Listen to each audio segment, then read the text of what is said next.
Capítulo 21. Convidados inesperados. Na manhã seguinte Eragon foi atrás da sua tenda, retirou a sua roupa pesada, e começou a deslizar pelas poses do segundo nível do ringar, a série de exercícios que o Elfos tinha inventado. Logo o seu frio inicial desapareceu. Ele começou a arquejar do esforço, e o suor cobriu os seus membros.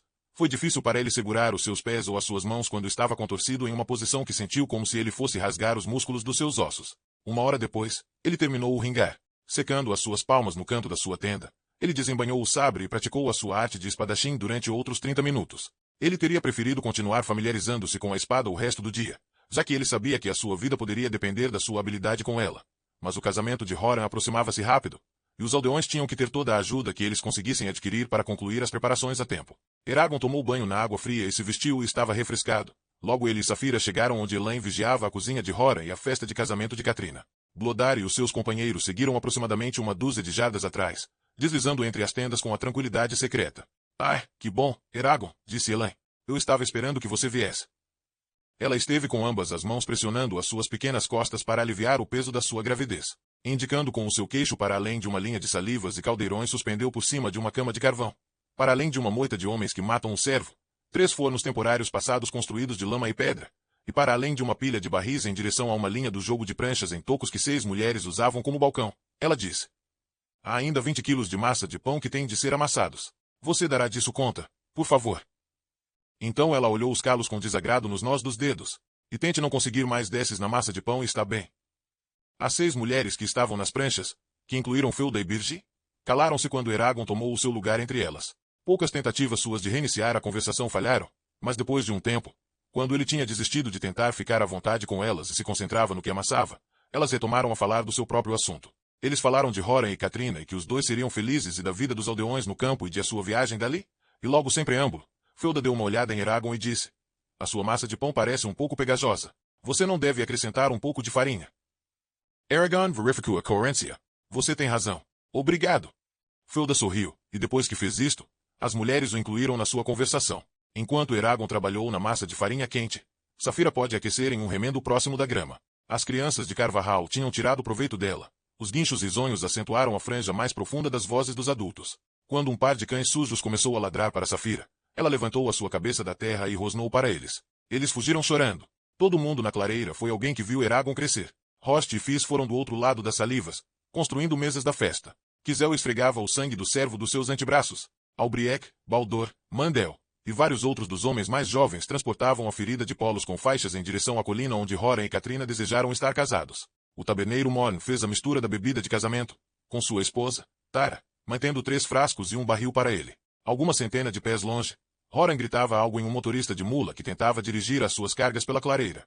Lorin, Delvin e o menino Noufavrel estiveram agrupados próximo, olhando. Com uma maldição barulhenta, Horan agarrou a couraça da mula principal e lutou para virar ao contrário os animais. A vista divertiu Eragon. Ele nunca sabia que Horan era tão agitado, nem era tão irritável. O guerreiro poderoso está nervoso antes do seu casamento, observou Isolda, uma das 6 mulheres ao lado de Eragon. O grupo riu. Possivelmente Birgi disse ele é importunado por sua espada curvar-se na batalha. Os ventos fortes da alegria varreram as mulheres. As faces de Eragon coraram.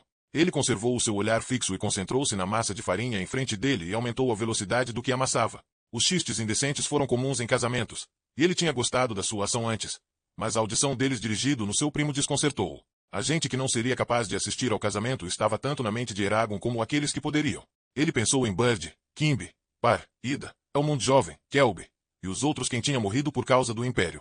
Mas o pior de tudo, ele pensou em Garros e lamentava que seu tio não estivesse ainda vivo para ver que seu único filho aclamado um herói pelos aldeões e os Varden igualmente e o ver tomar a mão de Caitriona e finalmente ficar homem completamente. Fechando os seus olhos, Eragon virou a sua cara em direção ao sol de meio-dia e sorriu em cima do céu. Conteúdo. O tempo foi agradável. O aroma de levedura, pão, carne assando. Recentemente vazou o vinho. Fervendo sopas, balas doces, fundiram-se e cobriram a clareira. Os seus amigos e a família foram reunidos sobre ele para a celebração e não para a lamentação. E por enquanto, ele estava seguro e Saphira estava segura. Isto é como a vida deveria ser. Um chifre único tocou fora através da terra, desnaturalmente barulhenta. Então novamente, e novamente, todo o mundo congelou incerto do que as 3 notas significaram. Para um breve intervalo, o campo inteiro foi silencioso, exceto os animais. Então os tambores de guerra dos Varden começaram a bater. O caos saiu com ímpeto. As mães correram para as suas crianças e os cozinheiros umedeceram os seus fogos enquanto o resto dos homens e mulheres mistas pegavam as suas armas. Eragon correu em direção a Saphira mesmo que ela aumentasse aos seus pés. Estendendo a mão para pegar com a sua mente, ele encontrou Bloodar. Uma vez que o elfo abaixou a sua defesa um tanto, disse: encontrar-nos na entrada norte. Ouvimos e obedecemos, matador de espectros. Eragon arremessou-se para Saphira. Num instante ele colocou uma perna por cima do seu pescoço. Ela pulou 4 linhas de tendas, pousadas, e logo pulou uma segunda vez, as suas asas pela metade ferradas, não voando, mas um tanto limitando pelo campo como um gato de montanha que cruza um rio fluente rápido. O impacto de cada aterrissagem fez Eragon bater os dentes e a espinha e ameaçado para batê-lo do seu poleiro. Como eles subiram e caíram, guerreiros assustados que se esquivam fora do seu caminho, Eragon contatou com Triana e outros membros de Duvrangrangata, identificando a posição de cada feitiço lançado e organizando-os para a batalha. Alguém que não era da Duvrangrangata tocou os seus pensamentos. Ele recuou, fechando paredes com barulho em volta da sua consciência, antes de que ele percebesse que foi Angela o herbolária e permitiu o contato. Ela disse: estou com Nazoada e Elva. Nazoada quer que você e Saphira a encontrem na entrada norte. Logo que pudermos. Sim, estamos no nosso caminho. E Elva, ela sente algo. Dor. Muita dor. S.U.E. Dos Varden. Ou de outros. Sinto. Ela não é muito coerente agora mesmo. É demasiado para ela enfrentar. Estou indo pô-la para dormir até que a violência esteja no fim.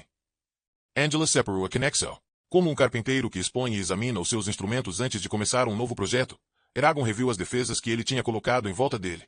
Saphira, Nazoada, Arya e Hora. Todas elas pareciam estar fortes. Saphira escorregou em uma parada antes da sua tenda. Sucou a terra empacotada com as suas garras. Ele pulou das suas costas, rolando quando ela bateu a terra. Saltando direito, ele arremessou-se no interior, desfazendo o seu cinto de espada como ele foi. Ele deixou o cinto e o sabre atado na sujeira, arranhando embaixo da sua cama. Recuperou a sua armadura. Os anéis frios, pesados da correia de sua armadura deslizaram. Por cima da sua cabeça e ligado aos seus ombros com um som de moedas caem. Ele prendeu o seu gorro de armamento, colocou o elmo por cima dele, e logo apertou a sua cabeça no seu leme do navio. Agarrando o cinto, ele o prendeu novamente em volta da sua cintura. Com os seus braçais na sua mão esquerda, ele enganchou o seu pequeno dedo pela tira de braço do seu escudo, agarrou a sela pesada de Saphira com a sua mão direita, e estourou fora da tenda. Lançando a sua armadura em um ruído barulhento, ele lançou a sela para o montículo de ombros de Saphira e subiu depois. Com a sua pressa e excitação, e a sua apreensão, ele não teve a preocupação de afivelar as tiras. Saphira deslocou a sua posição. Apressa-se. Você está tomando muito tempo. Sim, estou movendo-me tão rápido quanto posso. Assim você não ajuda em nada. Ela rosnou. O campo enxameou com atividade. Homens e anões que correm em rios soam estridentemente em direção ao norte, apressando-se para responder à citação dos tambores de guerra. Eragon reuniu a sua armadura abandonada da terra, montou Saphira, e instalou-se na cela. Com um relâmpago de asas abaixo varridas, um solavanco da aceleração, uma rajada do ar que gira, e a reclamação amarga de braçais que roçam contra o escudo, Saphira subiu ao ar. Enquanto eles iam em direção à borda do norte do campo, Eragon segurou as suas canelas, mantendo-se em Saphira simplesmente com a força das suas pernas. Com os braços ele cunhou entre a sua barriga e a frente da cela. O escudo ele suspendeu de um prego de pescoço. Quando os griaves estavam seguros, ele deslizou suas pernas pela linha de laços de couro de ambos os lados da cela. Logo apertaram um nó corrediço em cada laço. A mão de Eragon escovou contra o cinto de Belot, o sábio. Ele gemeu, lembrando-se que ele tinha esvaziado o cinto curando Saphira em Elgrin. Devo ter fornecido um pouco de energia nele. Seremos perfeitos, disse Saphira. Ele ajustava-se somente nos braçais quando Saphira arqueou as suas asas, cortando o ar com as membranas translúcidas, e criou, fazendo uma paralisação quando ela apeou sobre a crista de um dos diques. Isto soou pelo campo. Nazoada já estava lá, sentandose sobre o seu puro sangue maciço, tempestade de batalha. Junto dela estava Jormundur, também montado, Arya, a pé, e o relógio atual dos Bacuraus, conduzidos por Chagra. Um dos Urgaus. Eragon tinha se encontrado com ele nas planícies ardentes. Bloodar e outro elfos emergiram da floresta e das tendas atrás deles e colocaram-se perto de Eragon e Saphira. De uma parte diferente do campo galopado o rei Orren e o seu acompanhamento, que governa nos seus cavalos, empinaram como eles e se aproximaram de Nazoada. Perto sobre os seus saltos veio Narein, o chefe dos anões, e 3 dos seus guerreiros, o grupo deles montando pôneis vestidos com armadura de correio e couro. Quem nos desafia? Rosnou Garvovol, escalando o dique com 4 calças inumanamente longas. Os cavalos fugiram ao Urgal gigantesco. Nasoada Panther. Eragon já estudava os seus inimigos. Rudemente 2 milhas de distância, 5 barcos lisos, pretos como arremesso, tinham aterrissado sobre o perto do banco do rio Gier. Dos barcos lá emitiu um enxame de homens trajados com o uniforme do exército de Galbatorix. O anfitrião resplandeceu como água chicoteada por vento embaixo de um sol de verão, como espadas, lanças, escudos, elmos e argolinhas de correio pegadas, e refletiu a luz. Arya sombreou os seus olhos com uma mão e piscou nos soldados. O seu número está entre 270 a 300. Por que tão poucos? Admirou-se Jormundur. O rei Orhin fez carranca. Galbatorix não pode ser bastante louco para acreditar que ele pode destruir-nos com uma força tão insignificante. Orhin conseguiu o seu leme do navio, que foi em forma de uma coroa, e tocou levemente a sua testa com a esquina da sua túnica. Podemos aniquilar aquele grupo inteiro e não perder um homem. Talvez, disse na zoada. Talvez não. Roendo nas palavras, Garvovog acrescentou. O rei de dragão é um traidor mentiroso, um carneiro de velhaco, mas a sua mente não é fraca. Ele é a astúcia como uma doninha com fome de sangue. Os soldados reuniram-se em filas em ordem e logo começaram a marchar em direção aos Varden. Um menino de mensageiro veio correndo para Nazoada. Ela curvou-se na sua cela para escutá-lo, logo o despediu. Nargarvovog, a sua gente está segura dentro do nosso campo. Eles estão reunidos perto da porta do leste, pronta para você conduzi-los. Garvovon grunhiu, mas permaneceu onde ele estava. Rememorando os soldados próximos, Nazoada disse. Não posso pensar em nenhuma razão para enfrentá-los no aberto. Podemos matá-los com um tiro de arqueiros uma vez que eles estiverem dentro do alcance. E quando eles conseguirem chegar às nossas barreiras de baixa proteção, eles vão se quebrar contra as trincheiras e as aduelas. Ninguém escapará vivo. Ela concluiu-se com a satisfação evidente. Quando eles chegarem mais perto, disse Orhin. Os meus cavaleiros e eu podemos superá-los e atacá-los do reverso. Eles ficarão tão surpresos, que não terão uma possibilidade de se defender. A maré da batalha pode, Nazoada respondia quando o chifre de latão que tinha anunciado a chegada do soldado sondou mais uma vez, tão em voz alta que Eragon, Arya, e o resto do elfos cobriram as suas orelhas. Eragon estremeceu com a dor da rajada. De onde isto está vindo? Pergunta Sefera. Uma pergunta importante, penso. É porque os soldados queriam nos avisar do seu ataque. Se eles são de fato responsáveis por este uivo. Talvez é uma diversão ou... Eragon esqueceu o que ele ia dizer quando ele viu um movimento no lado distante do rio Gier, atrás de um véu de árvores de salgueiro tristes. Vermelho como um rubi mergulhado no sangue. Vermelho como ferro quente para forjar. Vermelho como uma brasa ardente de ódio e raiva.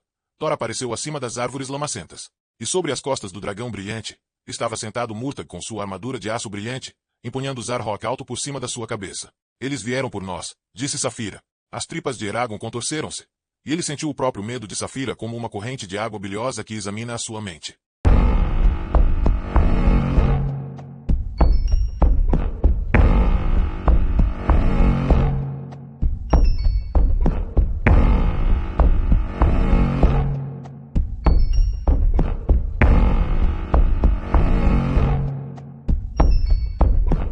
Capítulo 22. Fogo no céu. Ao ver Thor e Murtag subirem bem alto, ao norte, Eragon ouviu Narein sussurrar, Barzul, e a seguir, amaldiçoar Murtag por ter matado Rotar, o rei dos anões. Arya virou de costas para aquela visão. Na zoada, majestade, disse ela olhando também para Orhin de parar os soldados antes que eles cheguem ao acampamento. Não podem permitir que ataquem as nossas defesas. Se o fizerem, varrerão nossas barreiras como a onda de uma tempestade e espalharão um caos tremendo no seio das nossas tendas a ponto de não conseguirmos nos mover eficazmente. Um caos tremendo. Destino Orhin. Tem assim tão pouca confiança na nossa bravura embaixatriz. Os humanos e os anões podem não ser tão dotados como os elfos, mas posso garantir-lhe que não teremos dificuldade em dar cabo desses miseráveis. A expressão de Arya endureceu. A sua bravura não tem igual. Majestade. Não tenho qualquer dúvida disso. Mas ouça. Isto é uma armadilha destinada a Eragon e a Safira. Eles. E esticou o braço em direção às silhuetas de Thor e Murtag, lá no alto. Vieram para capturar Eragon e Safira e fazê-los desaparecer em Urubai. Galbatorix jamais teria enviado tão poucos homens, se não tivesse a certeza que eles conseguiriam manter os Varden ocupados o tempo necessário para Murtag dominar Eragon. Galbatorix deve ter lançado feitiços sobre aqueles homens, feitiços para os ajudar na sua missão. Que encantamentos são, não sei, mas uma coisa é certa, os soldados são mais do que parecem e nós temos de impedi-los de entrar no acampamento. Recuperado do choque inicial, Eragon disse, não permitam que Thor sobrevoe o acampamento. Ele é bem capaz de incendiar metade das tendas de uma só vez. Nazoada cravou as mãos no arco da cela, aparentemente alheia a Murtag, Thor e aos soldados, que naquele momento estavam a menos de 1,5 km. Por que não nos atacaram quando estávamos desprevenidos? Perguntou ela. Por que nos alertaram da sua presença? Foi Narein que respondeu. Por que não queriam que Eragon e Safira se envolvessem na batalha em terra? Ou estou muito enganado? Ou o plano dele é que Eragon e Safira sigam ao encontro de Murtag e Thor no ar, enquanto os soldados nos atacam aqui em terra? Devemos então satisfazer os seus desejos e enviar-lhes, de bom grado, Eragon e Safira para essa armadilha, disse Nazoada erguendo a sobrancelha. Sim, respondeu Arya, pois temos uma vantagem que eles não suspeitam. E apontou para Blodar. Desta vez Eragon não enfrentará Murtag sozinho. Terá o suporte da força combinada de 13 elfos. Murtag não espera por isso. Detenham os soldados antes que eles cheguem até nós e terão arruinado parte do plano de Galbatorix. Enviem Safira e Eragon lá para cima. Com o apoio dos mais poderosos dos feiticeiros da minha rainha, e destruirão o resto do plano de Galbatorix. Me convenceu, disse Nazoada. No entanto, os soldados estão muito perto para que os possamos interceptar a alguma distância do acampamento, com homens a pé. Orrin. Antes que pudesse terminar, o rei voltou o cavalo e galopou em direção ao portão norte do acampamento. Um dos elementos do seu séquito soprou numa trombeta, para o resto da cavalaria de Orrin se reunir e atacar. Nazoada disse, depois, a Garvovog. O rei Orrin vai precisar de apoio. Manda as tuas forças se reunirem a eles. Senhora caçadora noturna, lançando para trás uma enorme cabeça com chifres, Garvovog emitiu um longo grito. Eragon sentiu um formigamento nos braços e na nuca, ao ouvir aquele uivo selvagem do urgal. Batendo com os maxilares, Garvovog parou de gritar e resmungou. Eles virão, dito isto. O cu largou numa corrida capaz de rachar a terra, dirigindo-se ao portão onde o rei Orrin e os seus cavaleiros estavam reunidos. 4 dos Varden abriram o portão. O rei Orrin ergueu a espada e galopou para o exterior do acampamento, conduzindo os seus homens em direção aos soldados de túnicas bordadas a ouro. Uma nuvem de pó esbranquiçado ergueu-se dos cascos dos cavalos, dificultando a visão da formação em forma de seta. Jormundur, disse Nazoada. Senhora! Manda 200 espadachins e 100 lanceiros atrás deles e posicione 50 arqueiros a cerca de 60 ou 70 metros do combate. Quero aqueles soldados esmagados, Jormundur, dizimados, exterminados. Os homens terão de estar conscientes que não é apropriado demonstrarem nem esperarem qualquer tipo de clemência. Jormundur fez uma reverência. E diga a eles que, embora eu não possa me juntar a eles nesta batalha por causa dos meus braços, o meu espírito marchara ao lado deles. Senhora! Enquanto Jormundur se afastava apressadamente, Naren esporeou o pônei e se aproximou mais de Nazoada. E o meu povo, Nazoada? Que papel desempenhará? Nazoada franziu as sobrancelhas, devido à sufocante camada de pó que pairava sobre o prado. Ajudará a guardar o nosso perímetro. Se, de alguma forma os soldados conseguirem escapar dos... Teve de fazer uma pausa, pois cerca de 400 urgaus, muitos dos quais tinham chegado depois da Batalha das Planícies Flamejantes, caminhavam pesadamente desde o centro do acampamento, atravessaram os portões e saíram para os campos, entoando gritos de guerra incompreensíveis. Ao desaparecerem em meio à nuvem de pó, Nazoada prosseguiu. Se os soldados conseguirem escapar, a ajuda de vocês será bem-vinda nas nossas linhas. O vento soprou na direção deles, trazendo os gritos de homens e cavalos moribundos, o ruído arrepiante de metal se chocando com metal, o clamor das espadas a arrancar elmos, o som monótono das lanças chocando-se com os escudos e em meio a tudo isso soava uma gargalhada horrível destituída de qualquer humor, proveniente de várias gargantas, e que se prolongou ao longo de toda a carnificina. Isso era, pensou Eragon, riso dos loucos. Naren bateu com o punho na anca. Por Morgothal, não temos feitio para ficar parados sem fazer nada enquanto há uma luta para enfrentar. Deixa-nos ir, Nazoada. Permita que cortemos alguns pescoços por você. Não, exclamou Nazoada. Não, não e não. Já dei minhas ordens e espero que as cumpram. Isto é uma batalha de cavalos, homens e urgaus e talvez até de dragões. Não é feito para anões. Seriam atropelados como crianças. Ao ver Naren praguejar indignado, ergueu a mão. Bem, sei que são guerreiros destemidos. Ninguém sabe isso melhor do que eu, que lutei ao vosso lado em Fartendur. No entanto, sem querer insistir, vocês são pequenos demais segundo os nossos padrões. Por isso que eu preferiria não pôr os seus guerreiros em risco num combate destes, na medida de que a vossa estatura poderá ser a nossa ruína. E melhor esperarem aqui, em terreno elevado, onde estão acima de qualquer um que tente trepar neste fronte, deixando que os soldados venham ao encontro de vocês. Se alguns conseguirem chegar aqui, serão apenas os guerreiros tremendamente hábeis e eu quero que você e o seu povo os escorrassem, pois sei que é mais fácil arrancar uma montanha pela raiz que derrotar um anão. Ainda contrariado, Naren resmungou qualquer coisa, mas o que quer que tenha dito, perdeu-se no mesmo instante em que os Varden que Nazoada mobilizara marcharam pelo terreno, através do portão.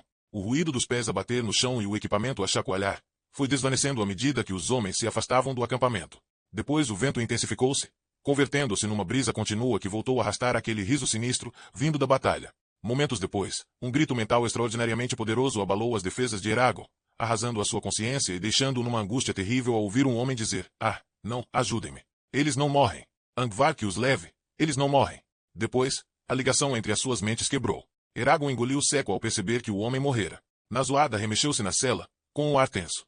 Quem era? Também o escutou. Parece que todos nós ouvimos, acrescentou Arya. Acho que era Barden, um dos feiticeiros do séquito do rei Orrin. Mas, Eragon.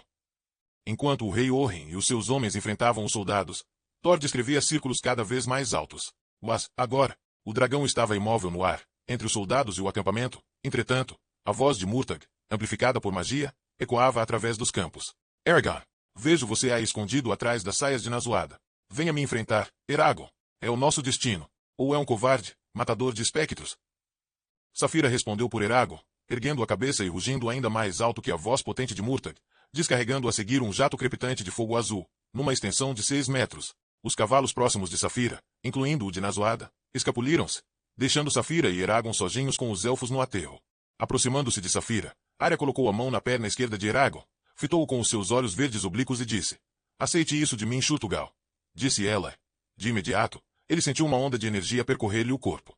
"Eka Ekron Ono", murmurou ele. Ela respondeu-lhe também na língua antiga: "Tenha cuidado, Eragon. Não gostaria que fosse derrotado por Murtagh."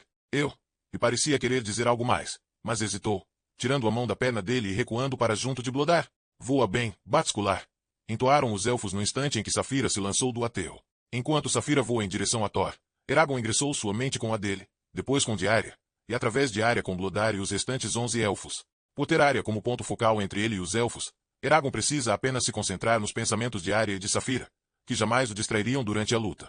Eragon segurou no escudo com a mão esquerda e desembainhou sua cimitarra, empunhando-a erguida, para não correr o risco de golpear acidentalmente as asas de Saphira, enquanto estas batiam golpeando-lhe os ombros ou o pescoço, em constante movimento. "Ainda bem que perdi algum tempo ontem à noite reforçando a cimitarra com magia", disse ele a Saphira e a Arya. "Esperemos que o seu feitiço resista", respondeu Saphira.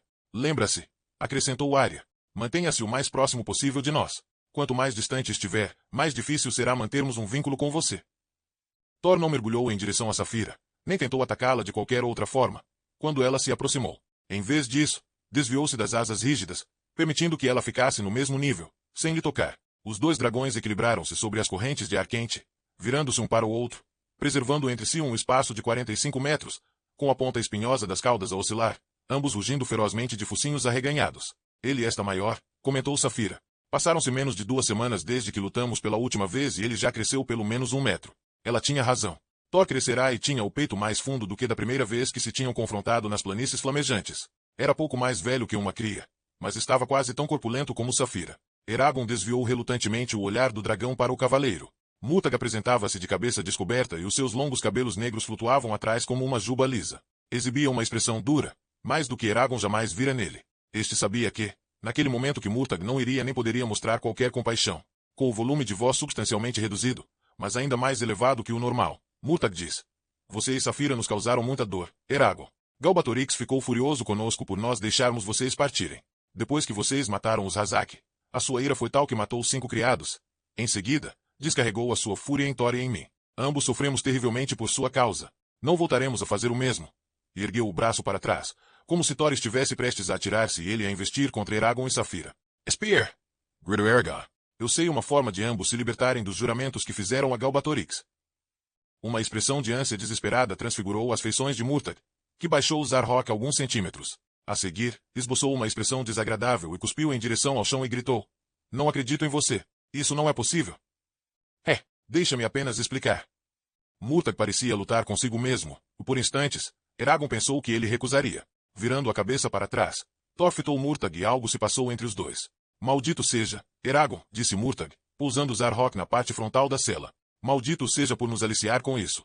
Já tínhamos nos harmonizado com a nossa condição, mas você tem de nos atormentar com o fantasma de uma esperança que abandonamos. Se essa esperança se vier a revelar falsa, irmão, juro que corto a sua mão direita antes de te levar à presença de Galbatorix. Não precisará dela para o que vai fazer em Urubai." Eragon pensou em fazer-lhe também uma ameaça. Depois conteve-se, baixou a cimitarra e disse: "Galbatorix não deve ter contado, mas quando eu estive entre os elfos..." "Eragon, não diga mais nada sobre nós", exclamou Arya. "Soube que se a sua personalidade mudar, também o seu nome na língua antiga se altera. O que você é não está gravado em ferro, Murtagh. Se você e Thor conseguirem modificar algo em vocês, os juramentos que fizeram deixarão de comprometer vocês e Galbatorix perderá o domínio sobre os dois." Thor aproximou de Saphira alguns metros. "Por que não falaram isso antes?" exigiu Murtagh. "Eu estava muito confuso no momento." Thor e Saphira mantinham-se 15 metros um do outro. O rugido do dragão vermelho amortecera, convertendo-se numa ligeira curva de aviso visível no lábio superior, e os seus olhos cintilantes cor de rubi deixaram transparecer tristeza e confusão. Era como se esperasse que Saphira ou Eragon lhe dissessem que viera ao mundo apenas para que Galbatorix o pudesse escravizá-lo, brutalizá-lo e forçá-lo a destruir outros seres. A ponta do nariz de Thor estremeceu ao cheirar Saphira. Ela cheirou também e pôs a língua para fora para testar o seu cheiro. Um sentimento de compaixão por Thor cresceu simultaneamente em Eragon e Saphira, desejando poder falar com ele diretamente. Mas, não se atreviam a abrir-lhe as suas mentes. Agora que se mantinham a escassa distância um do outro, Eragon reparou no emaranhado de tendões que sulcavam o pescoço de Murtagh e a veia bifurcada que lhe pulsava no centro da testa. "Eu não sou mau", disse Murtagh. Fiz o melhor que pude, atendendo às circunstâncias. Duvido que conseguisse sobreviver como eu, se a nossa mãe tivesse decidido deixar-te em Urubai e me esconder em Carvalhal. Talvez não. Murtagh bateu no peito de seu escudo com o punho. Ah, então como eu posso seguir o seu conselho? Se já sou um homem bom, se já fiz o que de melhor se podia esperar de mim, como é possível que eu mude? Terei de me tornar pior do que sou. Terei que abraçar as trevas de Galbatorix para me libertar delas. Não me parece uma solução razoável. Se conseguisse alterar a minha identidade dessa forma, não iria gostar daquilo em que eu me iria transformar e me amaldiçoaria com todas as forças, como amaldiçoou Galbatorix. Frustrado, Eragon respondeu. Não tem de se tornar melhor ou pior do que é agora, apenas diferente. Há diferentes tipos de pessoas no mundo e diversas formas de nos comportarmos horadamente. Olhe para alguém a quem você admira, mas que optou por outros caminhos do que sua própria vida e através de suas ações sobre o seu modelo. Pode demorar um bocado, mas se você pode mudar a sua personalidade o suficiente, você pode deixar Galbatorix, e pode deixar o Império, e você e Thor poderiam se juntar aos Varden, onde você estaria livre para fazer o que quisesse. E os seus juramentos para vingar a morte de Rotar? Perguntou Saphira, mas Eragon ignorou-a. Murtagh olhou-o com desprezo. Está me pedindo que eu seja aquilo que não sou. Se Thor e eu quisermos nos salvar, teríamos de destruir a nossa atual identidade. A sua cura é ainda pior que o nosso sofrimento. Estou pedindo que dê a você mesmo a oportunidade de se converter em algo diferente do que é. É difícil, eu sei, mas as pessoas mudam constantemente. Abra mão da sua raiva, por exemplo, e conseguirá virar as costas a Galbatorix de uma vez por todas. Abrir mão da minha raiva? Murtariel, abrirei mão da minha raiva. Quanto você abrir mão da raiva que alimenta contra o Império pela morte do seu tio e pela destruição de sua fazenda. E a raiva que nos move, Eragon. Sem ela você e eu seremos um banquete para os vermes. Ainda assim.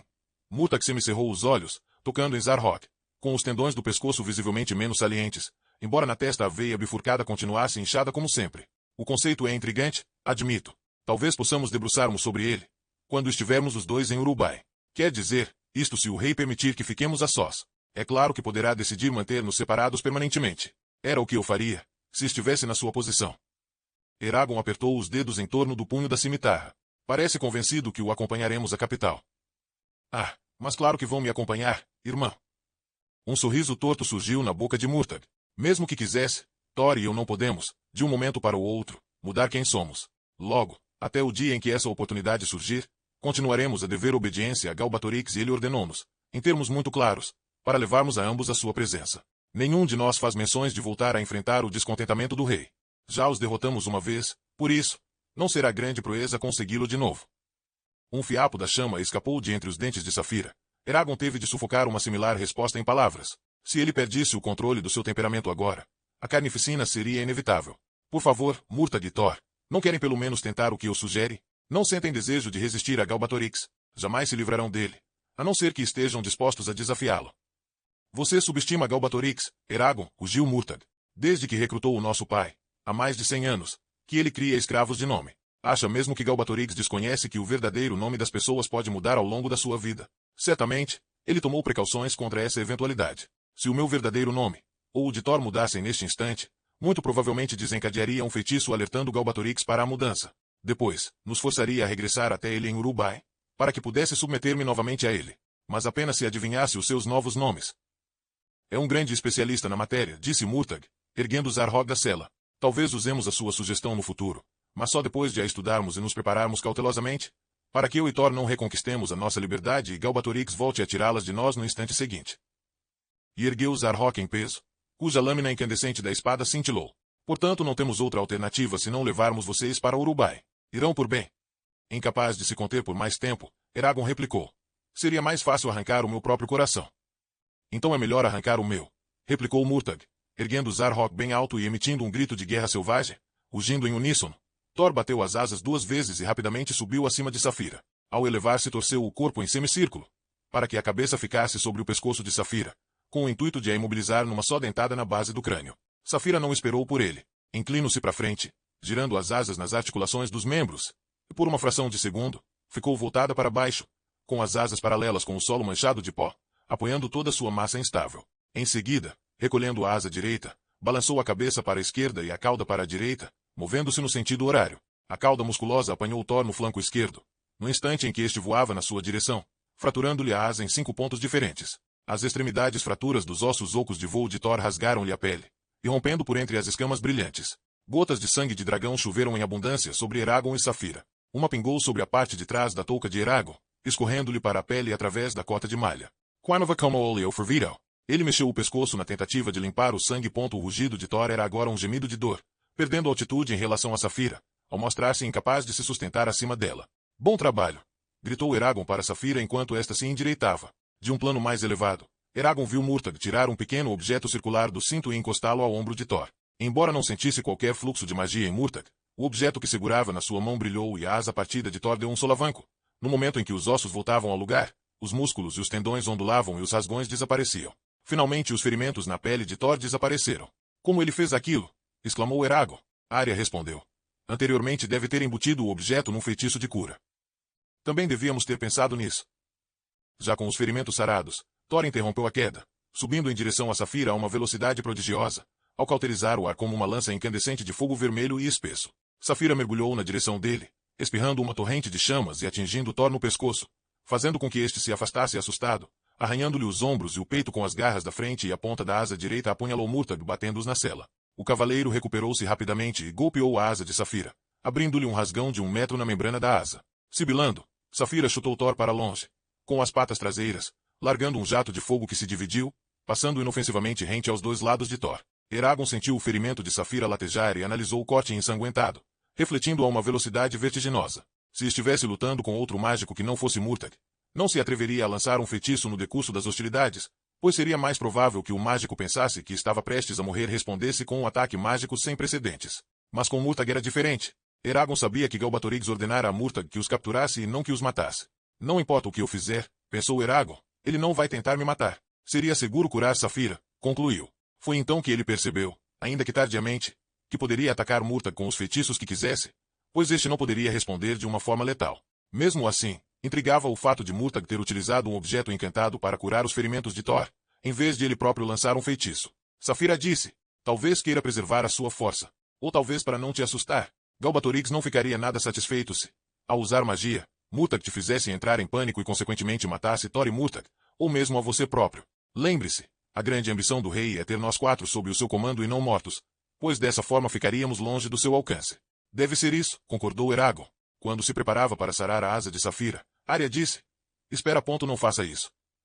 O que? Por quê? Não sente que Safira está sofrendo? Deixa que os meus irmãos e eu cuidemos dela. Isso vai confundir Murtagh. Desta forma, o esforço não te enfraquecerá. Não está longe demais para proferir tal encanto. Não quando todos reunirmos os nossos recursos. Mais uma coisa, recomendamos que evite atacar Murtagh com magia, até que ele te ataque com a mente ou através de magia. Ele ainda parece ser mais forte do que você. Mesmo com 13 de nós dando nossa força de empréstimo, é melhor não tentar sua magia contra ele até que não haja outra alternativa. E se eu não conseguir ganhar? Toda a Lagaesia cairá nas mãos de Galbatorix. Eragon sentiu Arya concentrar-se. Em seguida, as gotas de sangue no corte da asa de Safira cessaram e os extremos ensanguentados da delicada membrana azul celeste uniram-se, sem deixar quaisquer vestígios de crosta ou cicatriz. O alívio de Safira era quase palpável. Entretanto, Arya disse, com um tom de cansaço evidente na voz. Proteja-se melhor se conseguir. Isto não foi fácil. Depois de Safira o afastar com chutes, Thor debatera-se e perderá a altitude. Certamente teria imaginado que Safira o queria empurrar para baixo, onde seria mais difícil escapar aos ataques. Pois, entretanto, ele afastara-se cerca meio quilômetro para o oeste. Quando percebeu que Safira não o estava perseguindo, descreveu um círculo ascendente até atingir uns bons 300 metros acima dela. Recolhendo as asas, Thor avançou em direção a Safira, com chamas brilhando na boca aberta e as garras cor de marfim em traste. Sentado no seu dorso, Murtagh brandia Zarhok. Eragon por pouco não largou a cimitarra. No momento em que Safira encolheu uma asa e se virou de cabeça para baixo, executando um movimento de torção estonteante e voltando a esticar a asa para abrandar a descida. Se virasse a cabeça para trás, Eragon poderia ver o chão abaixo deles, ou seria por cima. Rangeu os dentes e concentrou-se para se manter bem firme a sela. Torne Safira colidiram. Para Eragon, foi como se Safira chocasse contra a encosta de uma montanha. A forma do impacto lançou-o para frente e Eragon bateu com o elmo no espigão, à sua frente, amolgando o aço. Atordoado, ele ficou pendurado na sela vendo os discos de céu e de terra misturarem-se e girarem sem qualquer padrão definido. Sentiu Safira estremecer quando Thor a golpeou no ventre exposto. Quem lhe dera ter tido tempo para vestir em Safira a armadura criada pelos anões. Um rubi brilhante apareceu em torno das pernas de Safira, atingindo-a com garras sangrentas. Sem pensar, Eragon atacou a estilha quebrando uma linha de escamas e cortando uma série de tendões. 3 dedos da pata ficaram inertes e que Eragon voltou a quebrar. Rugindo, de dentes arreganados. Thorin largou Saphira. Arqueou o pescoço e Eragon aproveitou o refluxo do ar, enquanto o corpulento dragão enchia os pulmões. Aquele se aninhou, enterrando o rosto num dos ombros. Um inferno de chamas devoradoras engoliu Saphira. O calor do fogo não os afetava. As proteções de Eragon impediam, mas a torrente de chamas incandescente era ofuscante. Saphira desviou-se para a esquerda, afastando-se da turbulência do fogo. Entretanto, Murtagh já reparara os danos na pata de Thor, que voltou a atacar Saphira engalfinhando-se, mergulhando os dois, às cambalhotas, na direção das tendas cinzentas dos Varden. Saphira conseguiu morder a crista óssea saliente na zona traseira da cabeça de Thor, apesar das pontas de osso lhe picarem a língua. Thor rugiu e debateu-se, como um peixe preso no anzol, tentando escapar. No entanto, sem conseguir vencer os músculos de aço das mandíbulas de Saphira, os dois dragões continuaram a cair juntos como um par de folhas entrelaçadas. Eragon inclinou-se e desferiu um golpe transversal no ombro direito de Murtagh, não com a intenção de o matar, mas para lhe infligir um ferimento suficientemente grave que terminasse com a luta. Ao contrário do que sucedera no confronto da Campina Ardente, Eragon estava tranquilo, com movimentos rápidos como os de um elfo e convicto que Murtagh ficaria indefeso. Murtagh ergueu o escudo e aparou a cimitarra. Aquela reação foi tão inesperada que Eragon hesitou. Mal teve tempo para recuar e se defender quando Murtagh retaliou, brandindo Zarhok em sua direção e fazendo-o unir no ar a uma velocidade desordenada. O golpe abateu-se sobre o ombro de Eragon. Reforçando a investida, Murtagh atacou o pulso de Eragon e no momento em que este aparou o golpe de Zarhok, enfiou-a por baixo do escudo transpassando a extremidade da armadura de escamas, cortando sua túnica da sua cintura e bermudas em seu quadril esquerdo. A ponta do osso havia embutido Zarhok em si mesmo. A dor assolou Eragon como um salpico de água gelada. No entanto, restituiu seus pensamentos com uma clareza sobrenatural, transmitindo aos seus membros um fluxo de energia fora do comum. Quando Murtagh recolheu Zarhok, Eragon gritou e atacou Murtagh, que imobilizou a cimitarra por baixo de Zarhok num movimento rápido de pulso. Murtagh arreganhou os dentes, esboçando um sorriso sinistro. Sem se deter, Eragon libertou a cimitarra, fintou Murtagh para a direita e golpeou-o no queixo. Devia ter trazido um elmo, disse Eragon. Nessa altura estavam a pouco mais de 100 metros do solo, o que obrigou Saphira a largar Thor. Os dois dragões separaram-se, impossibilitando Eragon e Murtagh de trocar mais golpes, enquanto Saphira e Thor subiam em espiral, competindo em direção a uma nuvem cor de pérola que se formara por cima das tendas dos Varden. Eragon ergueu a armadura de escamas, tal como a túnica, e examinou o ferimento. Uma extensão de pele do tamanho de um punho apresentava-se descolorada no local onde Zarhok esmagara a cota de malha contra a carne. Ao centro era visível uma linha vermelha, com 5 centímetros de comprimento, sinalizando o local onde Zarhok o traspassara. A ferida sangrava abundantemente, ensopando-lhe a parte de cima das calças. Ser ferido por Zarhok, uma espada que nunca o deixará ficar mal em momentos de perigo e que ainda considerava sua por direito, perturbou Eragon. Ver a sua própria arma virar-se contra ele era errado.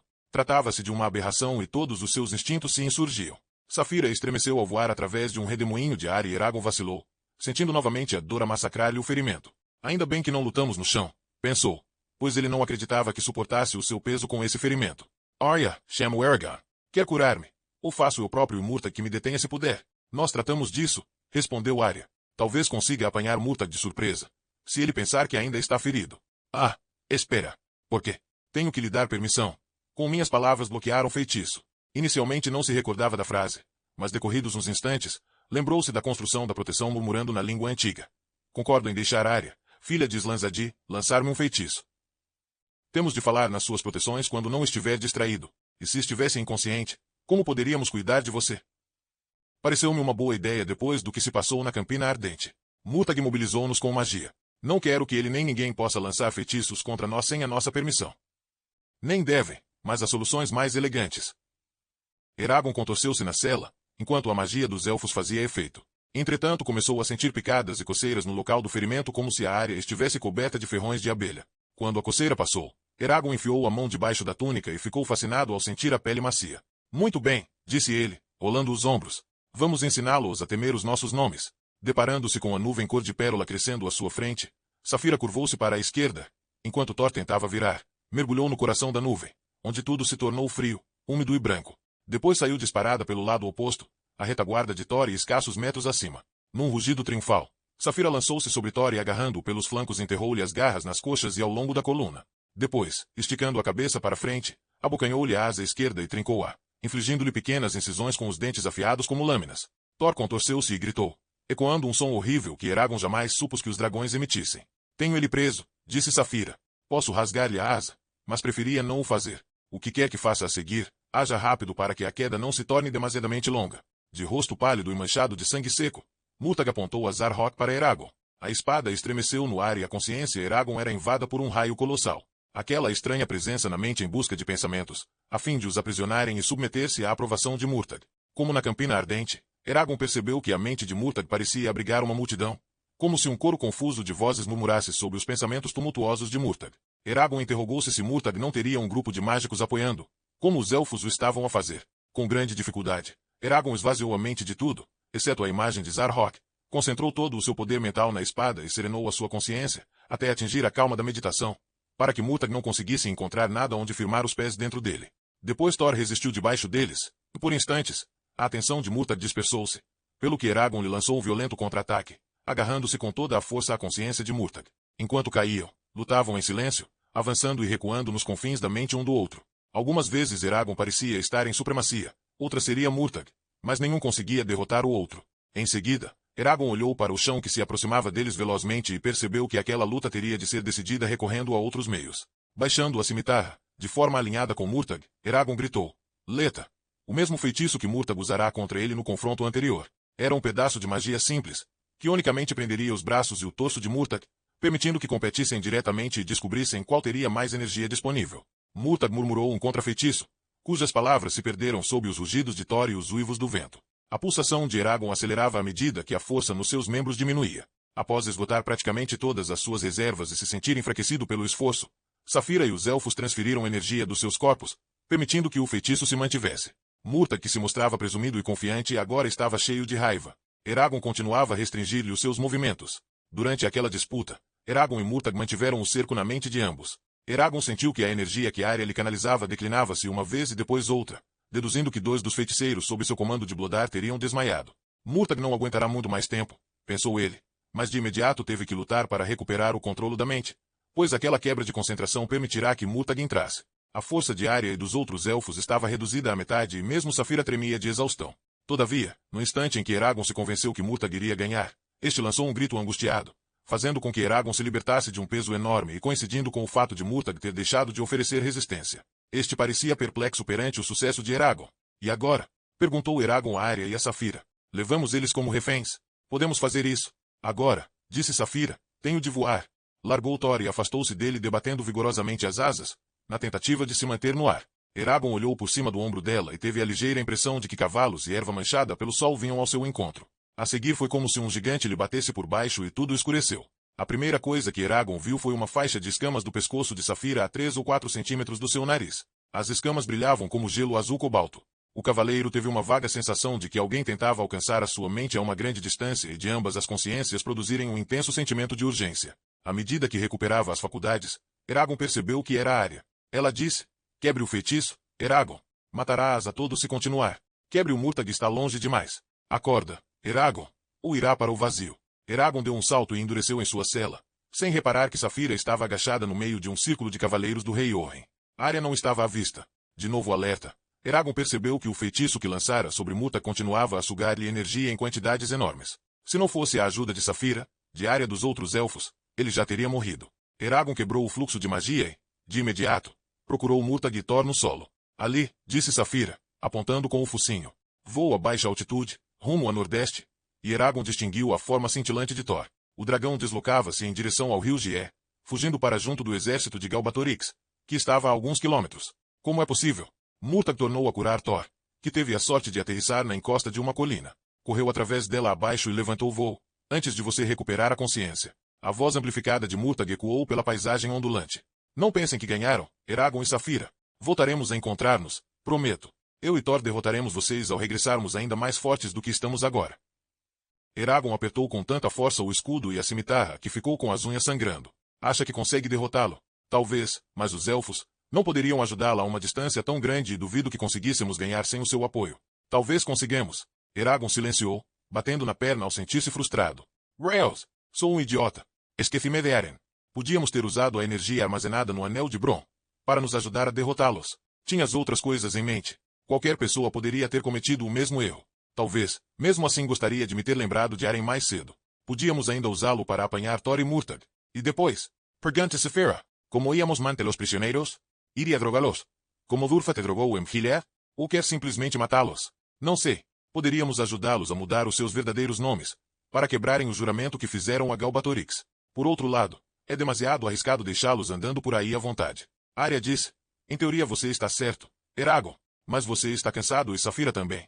Por isso é preferível que Thor e Murtagh escapem a perder vocês aos dois, por não se encontrarem no seu melhor. Mas nós não temos capacidade para manter um dragão e um cavaleiro presos em segurança por um período extenso e não acho que matar Thor e Murtagh fosse assim tão fácil como pensa. Eragon, temos de ficar felizes por termos conseguido repeli-lo e descanse agora, pois voltaremos a fazer o mesmo da próxima vez que se atreverem a nos confrontar. Dito isto, Arya retirou-se da sua mente. Eragon ficou a olhando até Thor e Murtagh desaparecerem no horizonte. Entretanto suspirou e esfregou o pescoço de Saphira. Devia se sentir orgulhosa. Foi quase sempre mais rápida que Thor. Não fui. Envaideceu-se. Mas não foi uma luta leal. Thor não tem a minha experiência, nem o seu talento, devo dizer. Virando o pescoço, Saphira lambeu-lhe a parte superior do braço, fazendo retinir a armadura de escamas. Em seguida, fitou-o com um olhar cintilante. Eragon esboçou a sombra de um sorriso. Suponho que deveria contar com isso, mas surpreendeu-me que Murtagh fosse tão rápido como está. Mais magia de Galbatorix, não tenho qualquer dúvida. Por que será que as suas proteções não conseguiram desviar Zarhok? Salvaram você de golpes muito piores, ao combatermos os Hazak. Não tenho a certeza. Talvez Murtagh ou Galbatorix inventaram um feitiço contra o qual eu não me protegi. Ou talvez apenas pelo fato de Zarhok ser a espada de um cavaleiro. Como Glerder disse, as espadas forjadas por Hunon distinguem-se por penetrar encantamentos de qualquer tipo. Só raramente são afetadas pela magia. Exatamente. Eragon olhou as manchas de sangue de dragão na lâmina da cimitarra. Quando conseguiremos sozinhos derrotar os nossos inimigos? Eu jamais teria conseguido matar Durza, se Arya não tivesse quebrado a estrela de Saphira. E só conseguimos vencer Murtagh e Thor com a ajuda de Arya e dos outros 12 elfos. Temos de nos tornar mais poderosos. Sim, mas como? De que maneira Galbatorix vem acumulando o seu poder? Será que ele descobriu uma forma de se alimentar dos corpos dos seus escravos, mesmo estando a centenas de quilômetros de distância? Não sei. Um fio de suor escorreu da testa de Eragon até ao canto do olho direito. Limpando-o com a palma da mão, piscou os olhos e voltou a observar os cavaleiros que permaneciam em torno dele e de Saphira. O que eles estão fazendo aqui? Olhando para trás, Eragon percebeu que Saphira aterrara perto do local onde o rei Orrin interceptara os soldados dos barcos. Não muito longe, do lado esquerdo, centenas de homens, urgaus e cavalos corriam de um lado para o outro, em sinal de pânico e de confusão. De vez em quando, o ruído de espadas ou o grito de um ferido destacava-se entre aquele alvoroço, acompanhado por farrapos de gargalhadas insanas. Acho que estão aqui para nos proteger, disse Saphira. Nós? Proteger de quê? Porque ainda não mataram os soldados. Onde? E Eragon afastou a questão ao ver Arya, Blodar e 4 elfos de aspecto fatigado correndo na direção de Saphira, vindos do acampamento. Erguendo a mão para saudar, Eragon chamou-a. Arya. O que aconteceu? Ninguém parece estar no comando.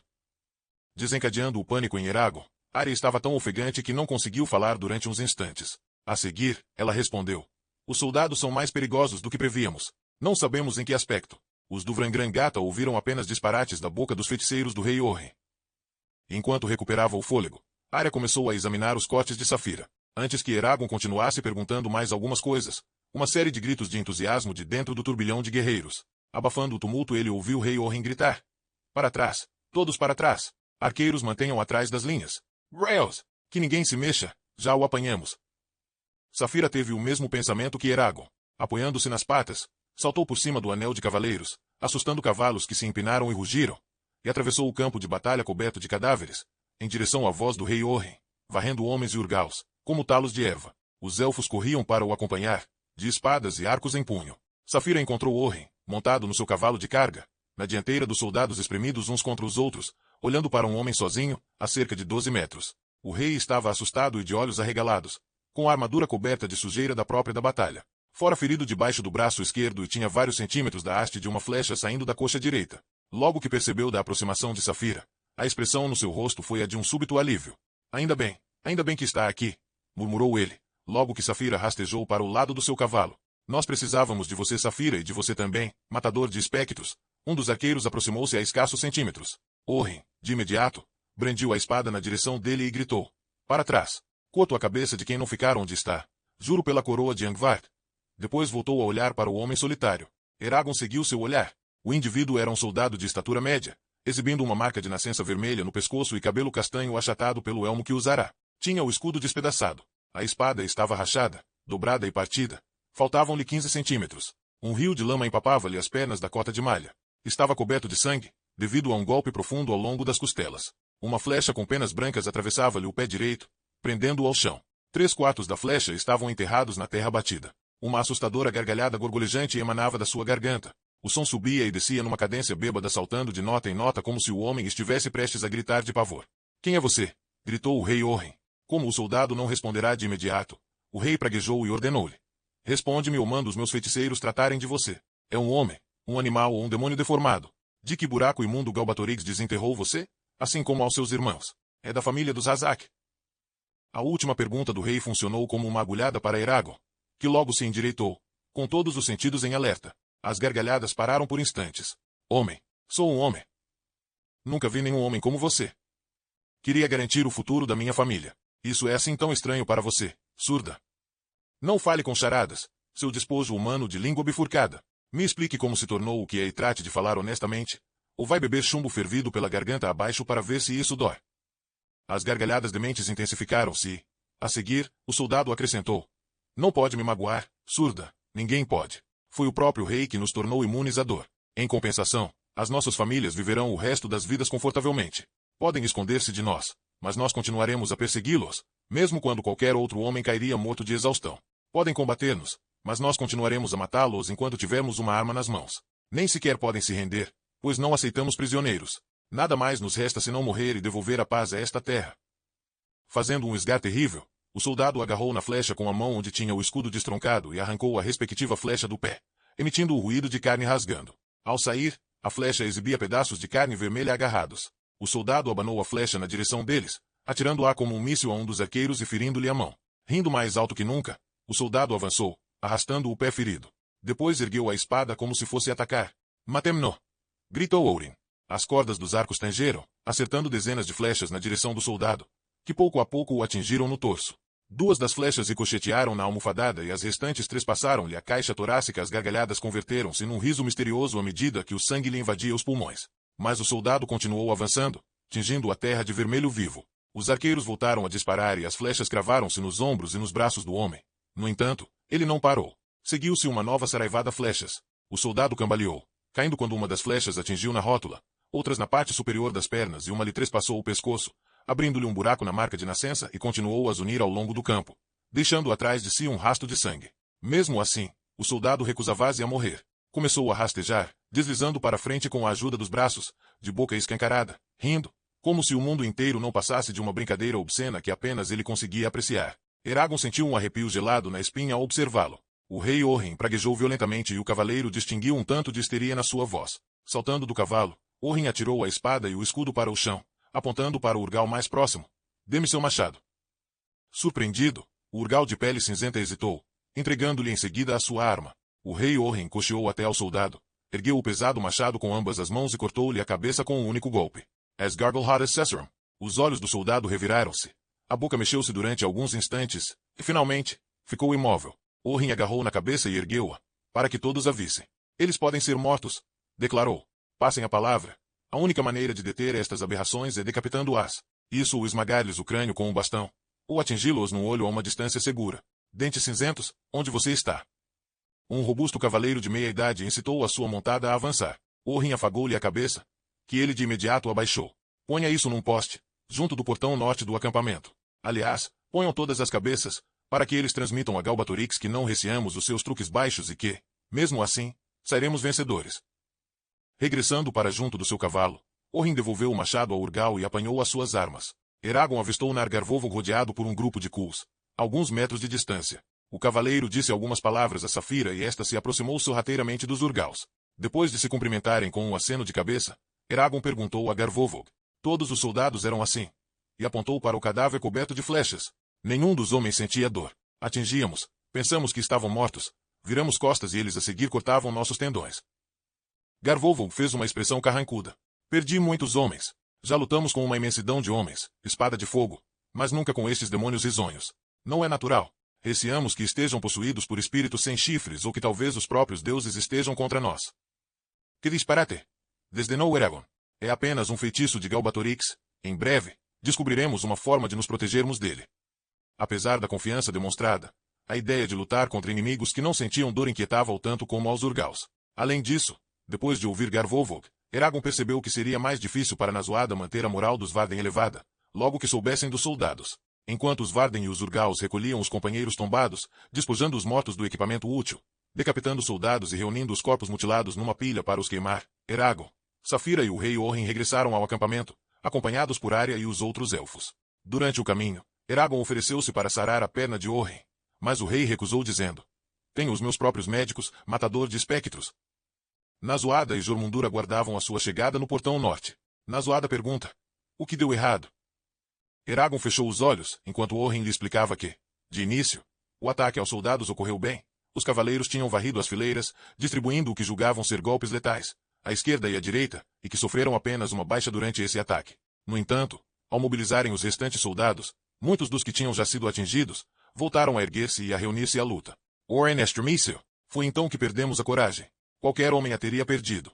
Não sabíamos se os soldados eram invencíveis, se eram humanos. Dificilmente alguém consegue manter a sua posição, ao ver um inimigo com o osso saindo da barriga da perna, uma flecha espetada na barriga e metade da cara desfeita avançando na sua direção rindo. Os meus guerreiros entraram em pânico e quebraram a formação. Foi uma confusão total. Uma chacina. Quando os Urgaus e os seus guerreiros nos alcançaram, acabaram por ser absorvidos por toda aquela loucura. E abanou a cabeça. Nunca vi nada assim, nem mesmo na Campina Ardente. O rosto de Nazoada empalideceu, mesmo sendo ela de pele escura. Olhou para Eragon e depois para Arya. Como conseguiu Galbatorix fazer isto? Foi Arya que respondeu, bloqueando-lhes praticamente toda a capacidade de sentir dor, deixando-lhes apenas a sensibilidade necessária para saberem onde estão e o que estão fazendo, sem que a dor os incapacite. Esse feitiço exige apenas uma pequena quantidade de energia. Nazoada umedeceu os lábios, dirigindo-se novamente a Orren, acrescentou: "Sabe quantos homens perdemos?" O rei foi assolado por um tremor, dobrou-se, apertou a perna com uma mão, rangeu os dentes e gemeu. 300 soldados contra. Quantos homens você mandou? 200 espadachins, 100 lanceiros e 50 arqueiros. Mais os Urgaus, mais a minha cavalaria, uns 1000 bravos, contra 300 soldados de infantaria em campo aberto. Matamos todos os soldados, mas o preço foi elevado. O rei abanou a cabeça. Não saberemos ao certo enquanto não contarmos os mortos, mas, por aquilo que vi, creio que perdemos 3/4 dos seus espadachins, praticamente todos os lanceiros e alguns arqueiros. E poucos restam da minha cavalaria, uns 50, 70 homens no máximo. Muitos deles eram meus amigos, uns 100 ou 150 Urgaus mortos. No total, 500 ou 600 corpos para enterrar e a maior parte dos sobreviventes feridos. Não sei, não. E deixando cair o queixo, Orren tombou para o lado e teria caído do cavalo. Se Arya não desse um salto para frente, amparando-o. Nazoada estalou os dedos, mobilizando 2 dos Varden que estavam entre as tendas, e ordenou-lhes que levassem Orren para o seu pavilhão e que depois fossem buscar os curandeiros do rei. Mesmo tendo exterminado todos os soldados, sofremos uma dolorosa derrota. Murmurou Nazoada e cerrou os lábios exibindo uma expressão de tristeza e desespero. Lágrimas brilharam em seus olhos. Endireitando as costas, dirigiu um olhar duro a Eragon e a Saphira. Como correram as coisas com vocês? E escutou sem se mover, enquanto Eragon lhe descrevia o seu encontro com Murtagh Thor. Depois acenou com a cabeça. Tudo o que pedíamos era que conseguissem escapar às suas garras, mas vocês fizeram mais do que isso. Provaram que Galbatorix não tornou Murtagh poderoso a ponto de perdermos as esperanças de o derrotar.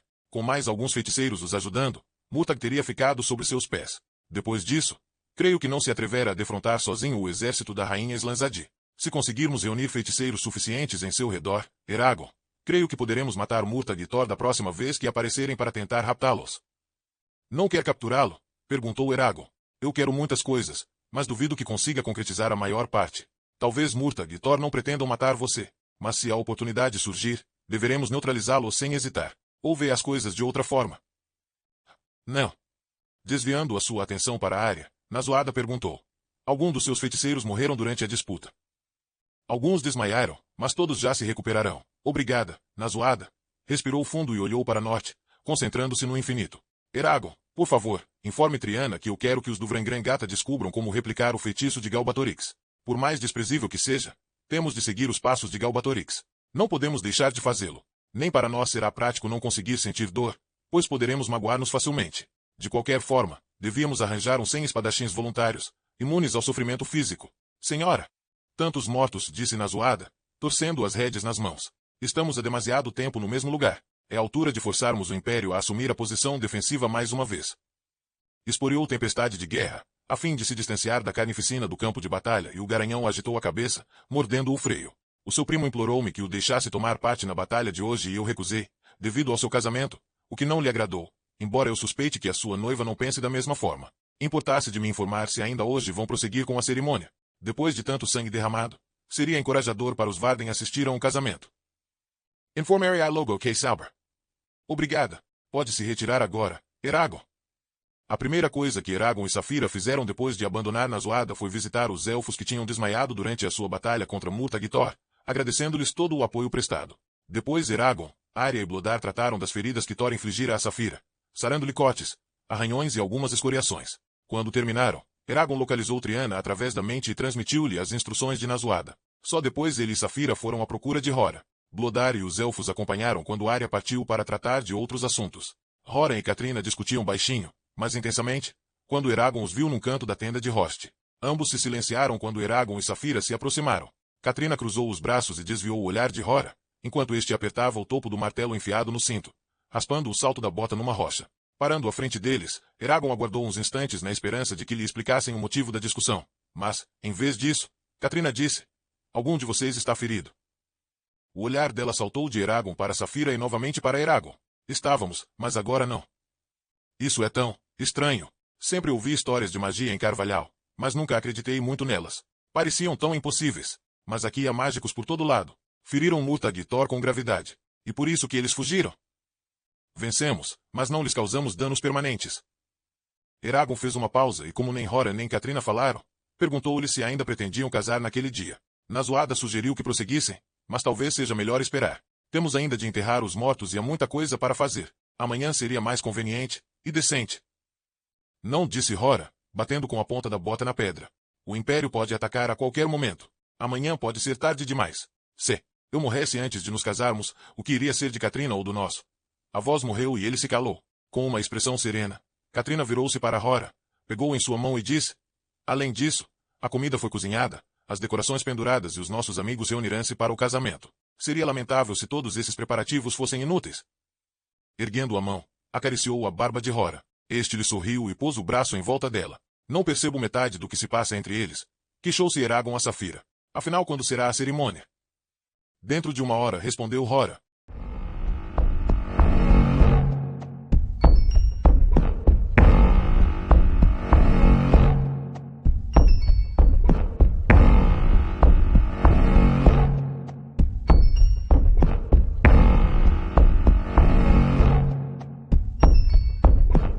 Capítulo 23. Marido e mulher. 4 horas mais tarde, Eragon estava no alto de uma colina baixa, salpicada de flores silvestres amarelas.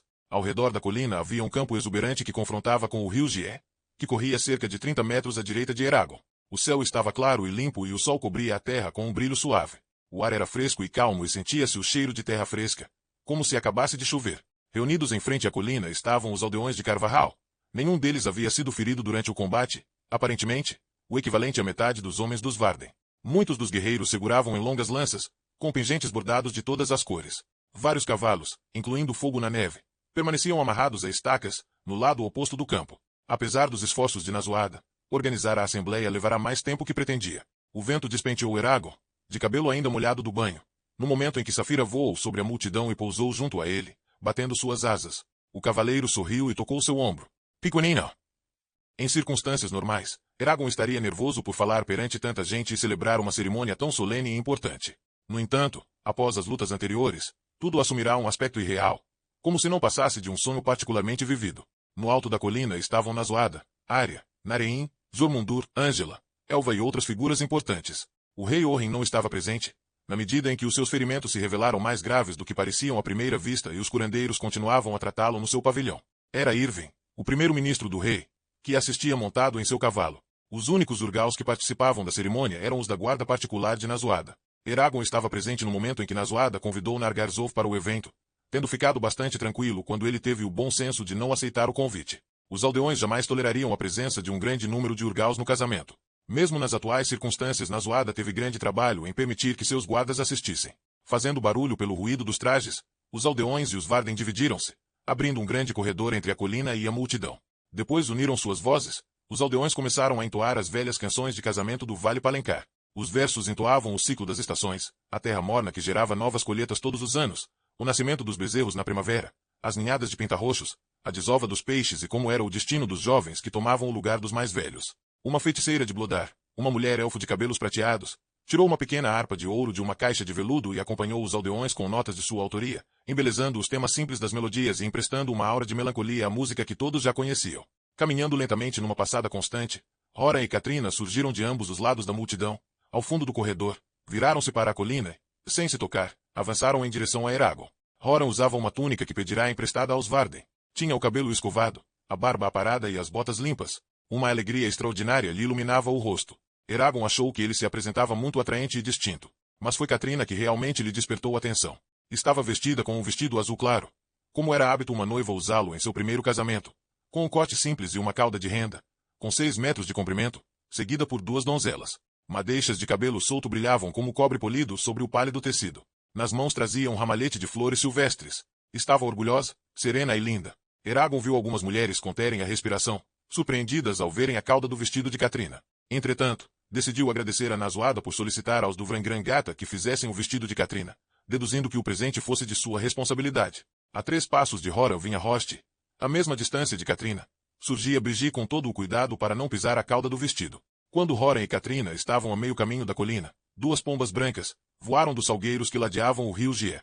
As pombas traziam uma coroa de narcisos amarelos presa nas patas. Katrina parou ao se aproximarem dela. As aves descreveram 3 círculos em torno de Katrina, de norte para leste, descendo e colocando a coroa sobre a sua cabeça antes de regressarem ao rio. Foi você que fez aquilo, murmurou Eragon para Aira. Ela sorriu. Horan e Katrina ficaram imóveis perante Eragon, ao topo da colina, aguardando que os aldeões terminassem os cânticos. Após o último refrão, Eragon ergueu as mãos e disse: Sejam todos bem-vindos. Estamos aqui hoje reunidos para celebrar a união entre as famílias de Horan, filho de Garros, e Katrina, filha de Smira, ambas pessoas de boa reputação e cuja mão mais ninguém reclama para si, tanto quanto sei. Se assim não for ou se houver qualquer outra razão que impeça que eles se tornem marido e mulher, queiram expor suas objeções diante destas testemunhas, para que possamos avaliar o mérito de seus argumentos. Eragon fez uma pausa para contemplar o intervalo. Em seguida prosseguiu. Quem aqui fala em nome de Horan, filho de Garros? Rost deu um passo à frente. Como Horan não tem pai nem tio, eu Rost, filho de Ostrek, falo por ele como se fosse do meu sangue. E quem fala aqui em nome de Katrina, filha de Smira? Birgi deu um passo à frente. Como Katrina não tem mãe, nem tia, eu Birgi, filha de Mardas, falo por ela como se fosse do meu sangue. Apesar da vingança planejada contra Horan, segundo a tradição, Birgi tinha o direito e a responsabilidade de representar sua mãe, já que tinha sido sua amiga mais próxima. Assim dita a lei social e moral. O que oferece então Horan, filho de Garros, a este casamento? Que permita a ambos prosperar. Oferece seu nome, respondeu Ossad.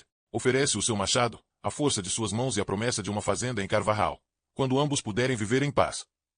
A surpresa tomou a multidão, ao perceber o que Horan estava fazendo.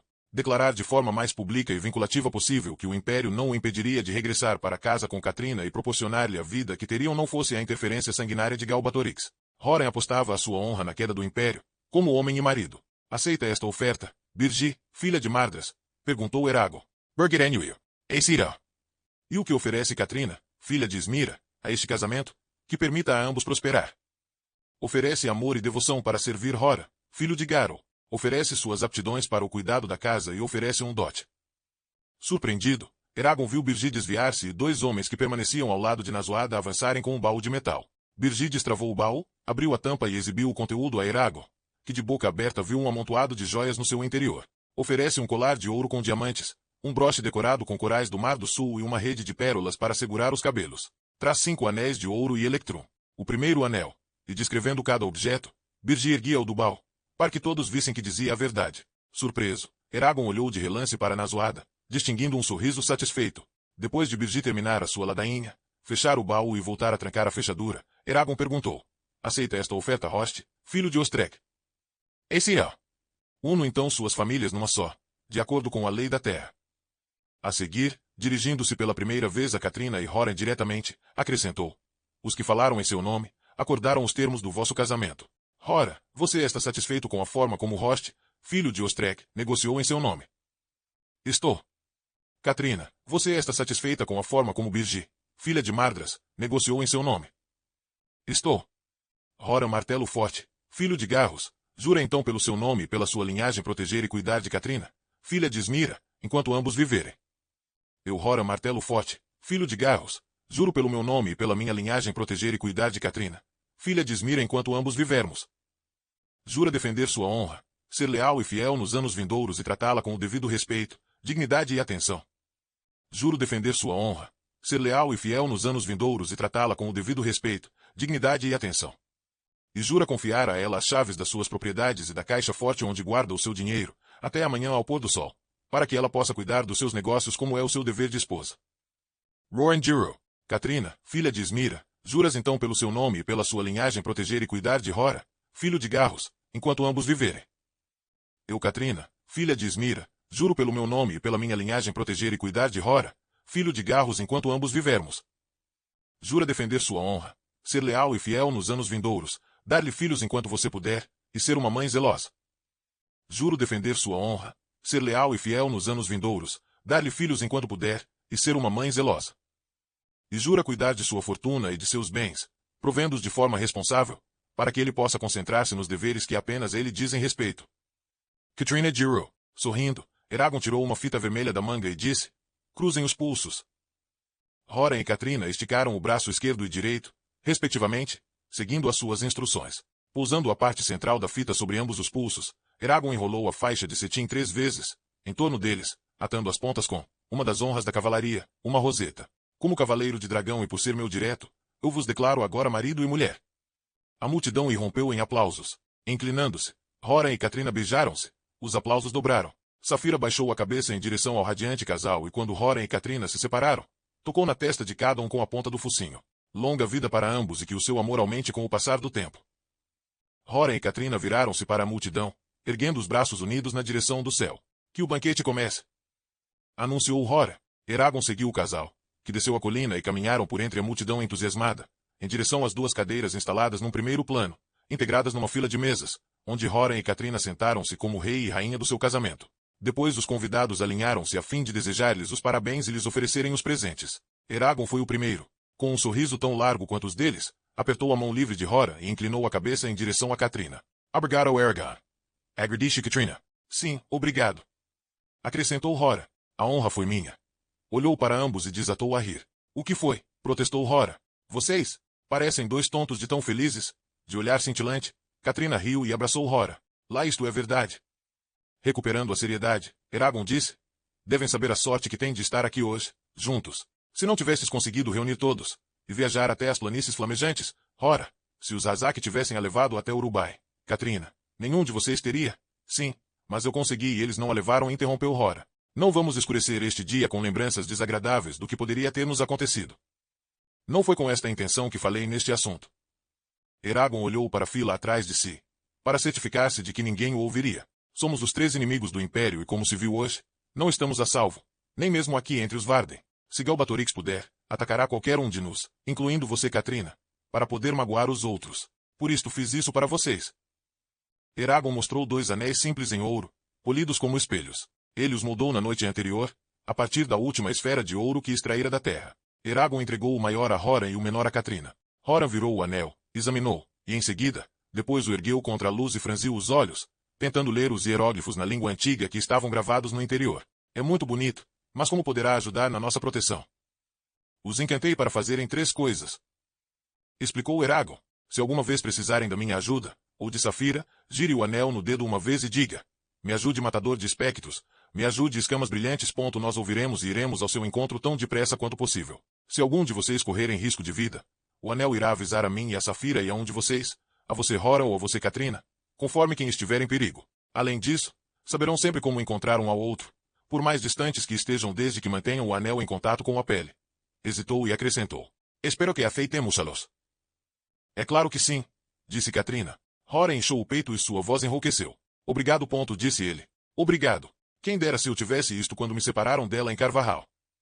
Como ambos tinham apenas uma mão livre, Katrina fez deslizar o anel no 3º dedo da mão direita de Horan e este o colocou de Katrina no 3º dedo de sua mão esquerda. Tenho ainda outro presente. Continuou Eragon virando-se, assobiou e acenou. Abrindo caminho entre a multidão, um dos tratadores de cavalos aproximou-se rapidamente, trazendo fogo na neve preso pelas rédeas. O tratador passou as rédeas do garanhão a Eragon, fez uma mesura e retirou-se. Eragon disse. Horan, vais precisar de um bom cavalo. Este é fogo na neve.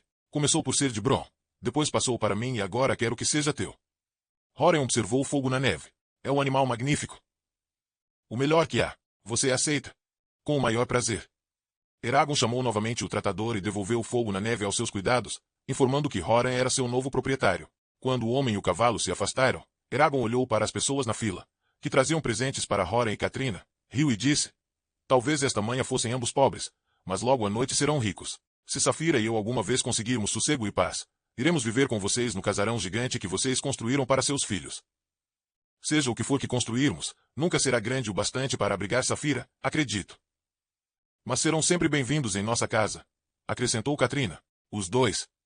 Depois de dar os parabéns mais uma vez, Eragon refugiou-se num canto da mesa, entretendo-se a dar pedaços de galinha a Saphira e vê-la apanhá-los no ar. Ali permaneceu até Nazoada falar com Horan e Catelyn, entregando-lhes um objeto pequeno que não conseguiu ver. Quando Nazoada se preparava para abandonar a festa, Eragon interceptou-a. Ok, Eragon, não posso ficar. Foi você que ofereceu o vestido e o dote a Catelyn? Sim, por quê? Não concorda? Estou grato por você ter sido amável e generosa com minha família, mas... sim. Os Varden não estão realmente necessitados de ouro. Estamos, mas não tão desesperados como antes. Depois do meu negócio com a renda, depois do teste das facas longas e as tribos nômades me juraram absoluta lealdade, garantindo o meu acesso às suas riquezas, é menos provável morrermos de fome e mais provável por não termos um escudo ou lança. E um sorriso estremeceu os lábios. O que dei a Catelyn é insignificante, comparado com as largas somas de que este exército necessita para funcionar. Não acredito que tenha desperdiçado o meu ouro. Pelo contrário, acho que fiz uma valiosa aquisição. Comprei o prestígio e a autoestima de Catelyn e por acréscimo a boa vontade de Horan. É possível que eu esteja muito otimista, mas desconfio que sua lealdade se revele de longe mais valiosa do que 100 escudos e lanças. Você está sempre a melhorar as possibilidades dos Varden, não é mesmo? Sempre, assim como você deveria estar também. Nazoada começou a virar-se, mas voltou e disse: um pouco antes do pôr do sol, vá até o meu pavilhão e visitaremos os homens que hoje foram feridos. Há muitos que não podemos curar, sabe? Fará-lhes bem sentir que nos preocupamos com o seu bem-estar e que damos valor aos seus sacrifícios. Eragon Annuir. Estarei lá. Aramão. Eragon passou horas rindo, comendo, bebendo e trocando histórias com seus velhos amigos. O hidromel fluía como água e o banquete de casamento tornou-se cada vez mais barulhento. Abrindo espaço por entre as mesas, os homens testavam a sua bravura uns com os outros, em combates corpo a corpo, competições de tiro ao arco e lutas de bastões. 2 elfos, um homem e uma mulher, demonstraram a sua perícia no manejo da espada, assombrando os presentes com a velocidade e a graciosidade das suas espadas bailarinas. Até Arya cedeu e cantar uma canção, o que provocou arrepios na espinha de Eragon. Durante este tempo, Horan e Catelyn pouco disseram, preferindo ficar sentados a olhar um para o outro, alheios a tudo que se passava em seu redor. Contudo, logo que o sol alaranjado tocou o brilhante horizonte, Eragon desculpou-se relutante e abandonou o local. Deixando para trás os ruídos da festa, com Saphira a seu lado, caminhou em direção ao pavilhão de Nazoada, respirando fundo o ar fresco da noite para clarear a mente. Nazoada estava à sua espera, em frente à tenda vermelha de comando, rodeada pelos falcões noturnos. Sem trocarem nenhuma palavra, Nazoada, Eragon e Saphira atravessaram o acampamento até as tendas dos curandeiros, onde estavam os guerreiros feridos. Durante mais de 1 hora, Nazoada e Eragon visitaram homens que haviam perdido membros, olhos, ou que tinham contraído infecções incuráveis nas lutas contra o Império. Alguns dos guerreiros tinham sido feridos nessa manhã. Outros, como Eragon descobriu, tinham sofrido aqueles ferimentos nas planícies flamejantes e ainda não haviam se recuperado, apesar de todas as ervas e feitiços empregados. Antes de caminharem por entre as filas de homens tampados por cobertores, Nazoada alertou Eragon para não se cansar mais, ao tentar curar todas as pessoas que encontrava. Mas ele não resistiu em murmurar um feitiço aqui e outro lá. Para aliviar as dores, drenar um abscesso, curar um osso partido ou remover alguma cicatriz feia. Um dos homens que Eragon encontrou havia perdido a perna esquerda, abaixo do joelho, e 2 dedos da mão direita. Tinha a barba curta e grisalha e os olhos cobertos por uma venda negra de pano. Quando Eragon o cumprimentou e perguntou como ele estava, o homem esticou o braço, agarrou Eragon pelo cotovelo, com os 3 dedos da mão direita, e disse num tom rouco: "Oh, matador de espectros, eu sabia que viria. Estou à sua espera desde o dia em que vi a luz." Sobre o que está falando? A luz que iluminou a vida do mundo. Num instante vi todas as criaturas vivas ao meu redor, da maior a menor. Vi meus ossos brilharem através dos braços. Vi os vermes da terra, os corvos no céu e os ácaros nas asas dos corvos. Os deuses me tocaram matador de espectros. Por alguma razão me deram esta visão. Vi você no campo de batalha com o teu dragão e ambos pareciam um sol ofuscante, numa floresta de velas fracas. E vi o seu irmão com o seu dragão e também eles pareciam um sol. Eragon sentiu um formigamento na nuca enquanto ouvia. "Eu não tenho irmão", respondeu ele. O soldado mutilado balbuciou. "Não consegue me enganar, matador de espectros. Eu sei que tem. O mundo arde ao meu redor. Ouço os murmúrios das mentes e sei as coisas através destes murmúrios. Você está tentando esconder de mim agora. Mas eu continuo a ver você? É um homem de fogo dourado. com 12 estrelas a flutuar em torno da cintura e uma mais brilhante que as outras na mão direita.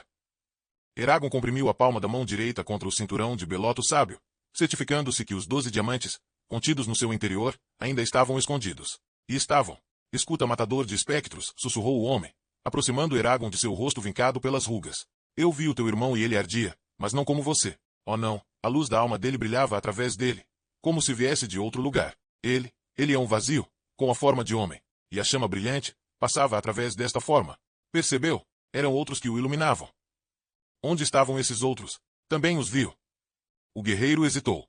Consegui senti-los muito perto, enfurecidos com o mundo, como se odiassem tudo que nele existe. No entanto, os seus corpos não estavam ao alcance da minha visão. Estavam lá e não estavam.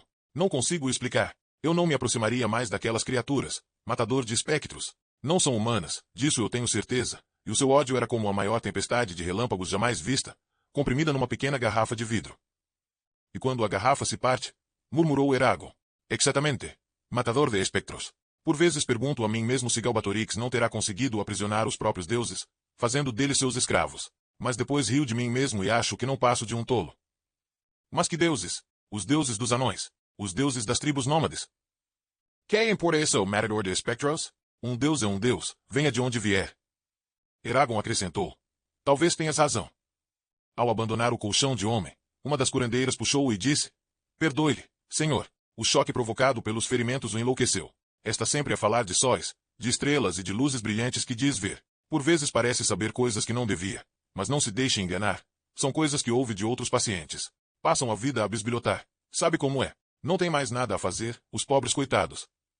Não sou senhor, disse Eragon, e ele não está louco. Não tenho bem a certeza o que ele é. Mas tem um dom fora do comum. Se melhorar ou piorar, por favor informe a um dos do Vrangrangat. A curandeira lhe fez uma referência. Como queira. Matador de espectros. Perdoa o meu erro, matador de espectros. Como ele foi ferido? Um soldado cortou-lhe os dedos, ao tentar desviar uma espada com a mão. Mais tarde um dos mísseis das catapultas do Império acertou-lhe a perna, esmagando-a de modo irreparável. Tivemos que amputar. Os homens que estavam junto dele disseram que, quando o míssil o atingiu, ele começou imediatamente a gritar sobre a luz e quando o levantaram do chão, repararam que seus olhos estavam totalmente brancos. Até as pupilas desapareceram. Me deu uma grande ajuda. Obrigado. Já tinha escurecido quando Eragon e Nazoada abandonaram as tendas dos curandeiros. Nazoada suspirou e disse, agora quero uma caneca de hidromel. Eragon assentiu de olhos postos no chão e regressaram ao pavilhão dela. Passado algum tempo Nazoada perguntou, em que pensa Eragon? Que vivemos num mundo estranho e que poderei dar-me por satisfeito se algum dia vier a compreender uma pequena parte. Depois lhe contou a conversa que tivera com o homem, que ela achou igualmente interessante. Devia falar disso com Aira, aconselhou Nazoada. Talvez ela saiba quem são esses outros pontos. Separaram-se junto do pavilhão dela. Nazoada entrou para acabar de ler um relatório. Eragon e Safira regressaram à tenda dele. Safira enroscou-se no chão e preparou-se para dormir. Eragon ficou sentado junto a ela a observar as estrelas, visualizando uma parada de feridos que desfilavam à sua frente. O que muitos lhe disseram, continuava a ecoar na sua mente. Foi por você que lutamos, matador de espectros.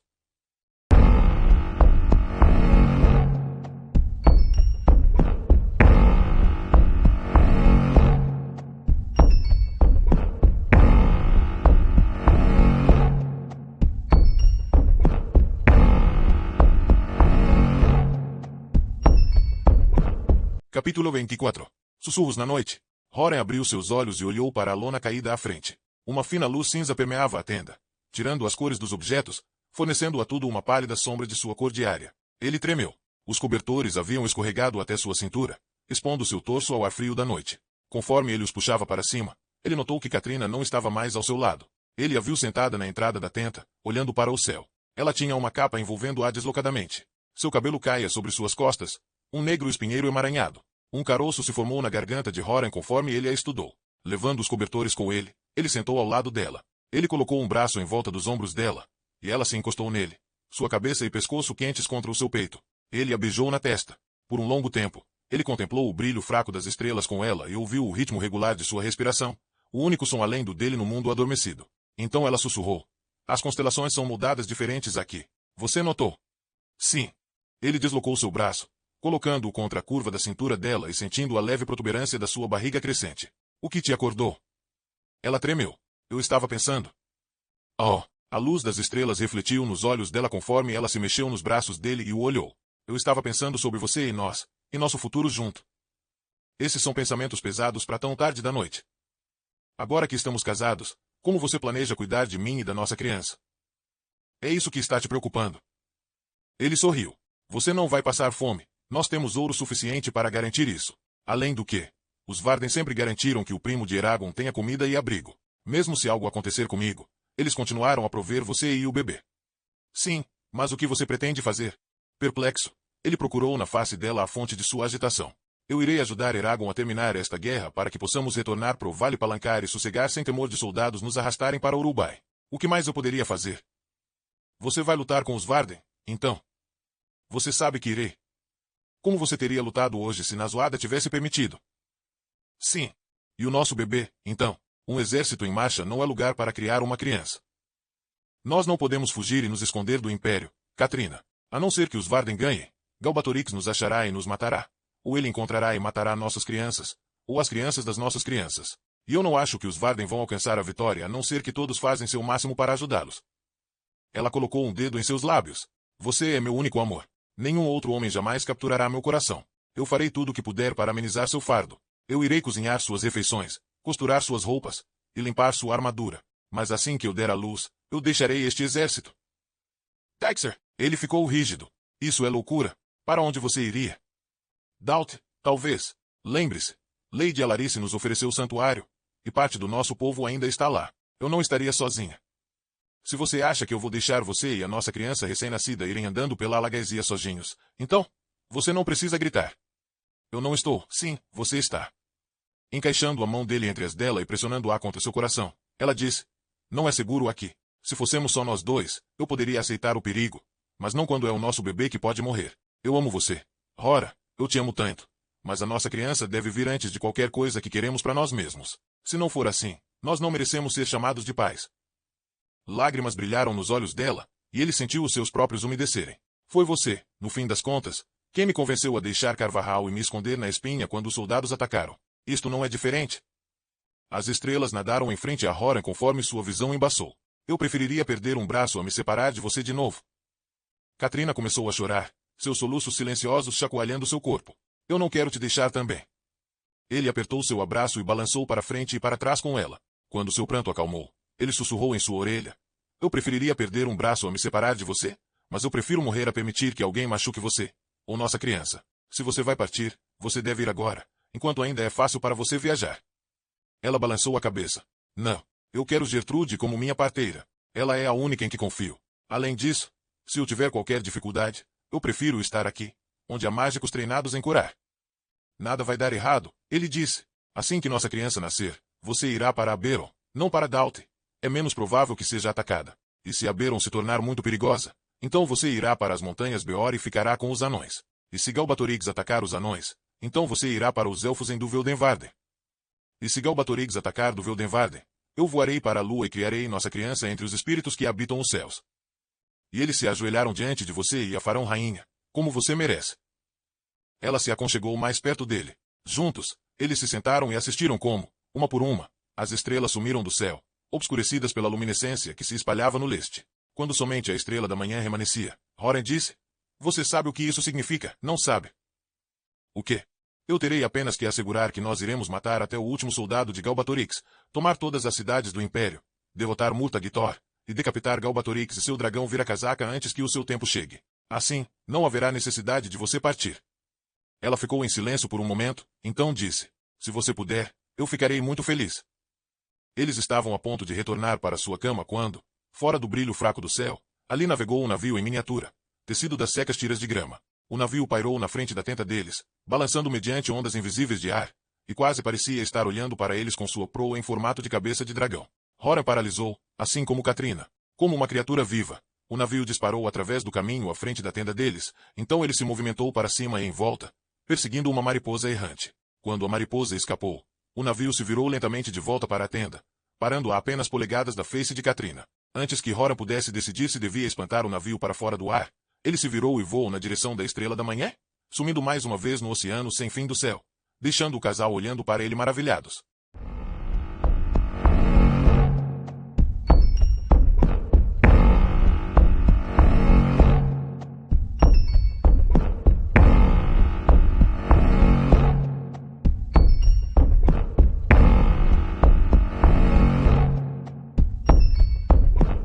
Capítulo 25.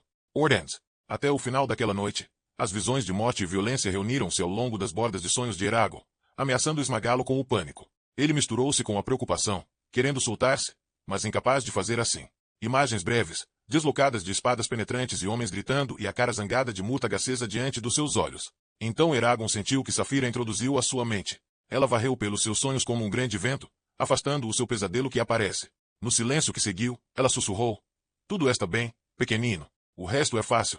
Você está seguro? Estou com você. O resto é fácil." Um sentido da paz profunda arrastou-se por cima de Eragon. Ele deu uma volta e foi à deriva de memórias mais felizes, consoladas pela sua consciência da presença de Saphira. Quando Eragon abriu os seus olhos, uma hora antes do sol levantar, ele encontrou-se que está embaixo de uma de asas palmadas de veia de Saphira. Ela teve o seu rabo enrolado em volta dele, e o seu lado foi quente contra a sua cabeça. Ele sorriu e rastejou fora de embaixo da sua asa mesmo que ela levantasse a sua cabeça e bocejasse. "Boa manhã", ele disse. Ela bocejou novamente e estendeu-se como um gato. Eragon banhou, barbeando-se com a magia, limpou a bainha da cimitarra do sangue seco do dia anterior, e logo se vestiu com uma das suas túnicas de elfo. Uma vez que ele foi satisfeito com sua apresentação, e Saphira tinha terminado o seu banho de língua, eles andaram ao pavilhão de Nazoada. Todos os 6 do turno atual de Bacurhaus estavam fora, o seu jogo de caras costuradas nas suas expressões severas habituais. Eragon esperou enquanto um anão os anunciou. Então ele introduziu a tenda, e Saphira rastejou em volta ao painel aberto onde ela pode inserir a sua cabeça e participar na discussão. Eragon curvou a Nazoada onde ela se sentou na sua cadeira alta apoiada esculpida com cardos fluorescentes. "A minha senhora, você pediu-me para vir aqui para falar sobre o meu futuro. Você disse que você teve a missão mais importante para mim." "Fiz, e faço", disse Nazoada. "Por favor, sente-se." Ela indicou uma cadeira flexível ao lado de Eragon, inclinando a espada na sua cintura. Portanto ele não pegaria. Ele instalou-se na cadeira. "Como você sabe, Galbatorix enviou batalhões às cidades de Arougues, Fenster e Belatona em uma tentativa de impedir-nos de tomá-los pelo cerco ou, reprovando isto, reduzir a velocidade do nosso progresso e forçar-nos a dividir as nossas próprias tropas, portanto seríamos mais vulneráveis às depredações dos soldados que foram acampados ao norte de nós. Depois da batalha de ontem, os nossos observadores informaram que os últimos homens de Galbatorix se retiraram para partes desconhecidas. Eu ia para baterem àqueles dias de soldados, mas tive de abster-me desde que você foi ausente. Sem você, Murtagh e o Espinho podem ter matado os nossos guerreiros sem castigo, e tivemos nenhum modo de descobrir se 2 deles estiveram entre os soldados. Agora que você está conosco novamente, a nossa posição é um tanto melhorada, embora não tanto como eu tivesse esperado, dado que também devemos contender agora com o último estratagema de Galbatorix, esses homens sem dor. O nosso único encorajamento consiste em que 2 de vocês, junto com Slanzadi e o feitiço, comprovaram que você pode defender-se de Murtagh e o Espinho. Sobre aquela esperança depende o nosso plano da vitória." "Aquela pessoa raquítica vermelha não é nenhum fósforo para mim", disse Saphira. "Se ele não tivesse a proteção de Murtagh, eu o apanharia em armadilha contra a terra e o sacudiria pelo pescoço até que ele se submetesse a mim e me reconhecesse como o líder da caça." "Estou segura que faria", disse Nazoada, sorrindo. Eragon perguntou: "Que curso você decidiu sobre a ação, então?" "Decidi sobre vários cursos, e devemos empreender todos eles simultaneamente se algum deve ser próspero. Primeiro, não podemos empurrar mais longe no Império, deixando cidades atrás de nós que Galbatorix ainda controla. Fazer o que deveria expor-nos a ataques tanto da frente como do reverso e convidar Galbatorix a invadir e agarrar Surda enquanto fomos ausentes. Portanto, já ordenei que os Varden marchem ao norte, ao mais perto onde podemos cruzar seguramente o rio Gier. Uma vez que estaremos do outro lado do rio, enviarei a guerreiros ao sul para capturar Arougues enquanto o rei Orrin e eu continuamos com o resto das nossas forças a Fenster, que, com a sua ajuda e Saphira, não deve cair antes de nós sem demasiada preocupação. Enquanto somos empregados no negócio tedioso da marcha através da zona rural, tenho outras responsabilidades para você, Eragon." Ela inclinou-se para frente no seu assento. "Precisamos da sua ajuda aos anões. Os elfos estão lutando por nós ao norte de Alagaesia. Os surdos juntaram conosco o corpo e a mente, e até os Urgaus aliaram-se eles mesmos conosco. Mas precisamos dos anões. Não podemos ter sucesso sem eles, especialmente agora que devemos lutar com soldados que não podem sentir a dor. Os anões escolheram um novo rei ou a rainha ainda?" Nazoada fez uma careta. "Nareinha assegura-me que o processo se está movendo rapidamente, mas como elfos, os anões tomam uma visão mais longa do tempo do que nós. Rapidamente para eles poderia significar meses de deliberações. Eles não sabem da urgência da situação. Alguns sabem, mas muitos opõem a ajuda de nós nesta guerra, e eles procuram atrasar o procedimento o mais longo possível e instalar um dos seus próprios sobre o trono de mármore em Trongein. Os anões viveram em fuga para tão muito tempo. Eles ficaram perigosamente suspeitos para intrusos. Se alguém hostil aos nossos objetivos ganhar o trono, perderemos os anões. Não podemos permitir que isto aconteça. Nem podemos esperar pelos anões para resolver as suas diferenças no seu passo habitual." "Mas", ela levantou um dedo, de por enquanto longe, não posso intervir efetivamente na sua política. Mesmo se estive em Trongein, não posso assegurar um resultado favorável. Os anões não tomam amavelmente a ninguém que não é do seu clã que se intrometem no seu governo. Portanto quero você, Eragon, viajar a Trongein no meu lugar e fazer o que você pode para assegurar que os anões escolhem um novo monarca em uma maneira rápida, e que eles escolhem um monarca que é compreensivo à nossa causa. Mas o rei Rotar adotou o Endur Grinstein Jeitum. Segundo as suas leis e alfândega, você é anão, Eragon. Você tem um direito legal de participar no corredor do Enjeitum. E como Oric é estabelecido para ficar o seu chefe, e como ele é seu irmão adotivo e um amigo dos Varden, sou seguro ele aceitará deixá-lo acompanhá-lo nos conselhos secretos dos 13 clãs onde eles elegem os seus soberanos. A sua proposta pareceu irracional a Eragon. E Murtag e Espino, quando eles voltarem, como eles seguramente irão fazer, Saphira e eu somos os únicos quem pode manter contra eles, embora com um pouco de ajuda.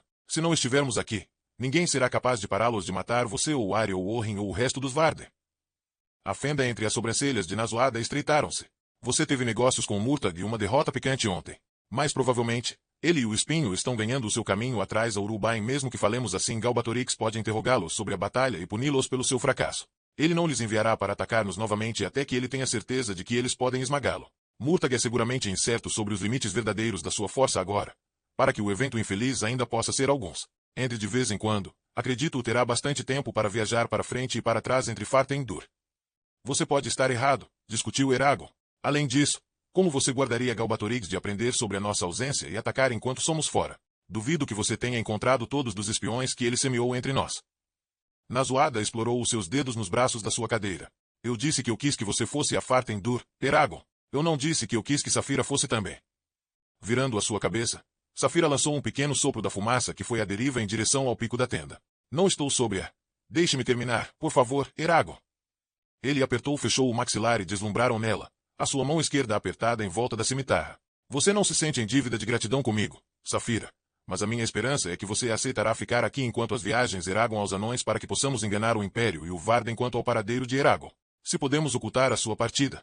Ela gesticulou a Eragon. Das massas, ninguém terá qualquer razão para suspeitar que você não está ainda aqui. Só teremos de inventar uma desculpa conveniente. Então, prestar contas do seu desejo súbito de permanecer na sua tenda durante o dia, possivelmente que você e Saphira estão voando surtidas no território inimigo à noite e assim devem descansar enquanto o sol está no fim. Para o ardil para trabalhar, contudo, Blodar e os seus companheiros terão de ficar aqui também, para evitar despertar a suspeita como para razões da defesa. Se Murtag e o Espinho reaparecerem enquanto você está fora, Arya pode tomar o seu lugar em Saphira. Entre ela, Blodar e os mágicos de Duvrangrangata, devemos ter uma possibilidade justa de frustrar Murtag. Em uma voz áspera, Eragon disse, se Saphira não voa comigo para Farta Endur, então como se supõe que eu viaje lá em uma moda oportuna? Crendel, você disse-me que você dirigiu a maior parte da distância de Elgrin. Espero que sem necessidade de ocultar contra soldados ou camponeses você pode atravessar muito mais ligas cada dia a caminho de Farta Endur do que você foi capaz no Império. Novamente o Nazoada rufou a madeira polida da sua cadeira. Naturalmente, seria louco ir sozinho. Mesmo um mágico poderoso pode morrer de um acidente simples nos alcances distantes da selva se ele não tiver ninguém para o ajudar. O pastejo pelas montanhas Beor seriam os resíduos de talentos de Arya, e gente notaria se um de Blodar e os elfos desaparecem sem explicação. Por isso, decidi que um Ku deve acompanhá-lo, como eles são as únicas outras criações capazes de combinar com o seu passo. Um Ku! Exclamou Eragon, incapaz de conter-se mais tempo. Você me enviaria entre os anões com um Ku ao meu lado.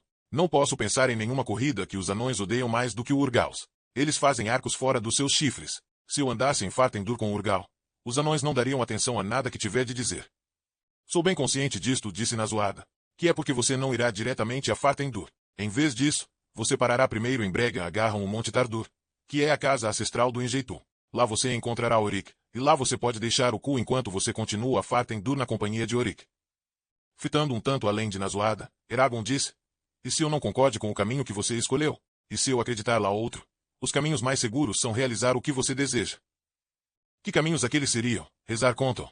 Perguntou Nazoada. Os seus dedos que fazem uma pausa no ar eu teria de pensar nele, mas sou seguro que eles existem. Pensei nele, Eragon, e no grande comprimento.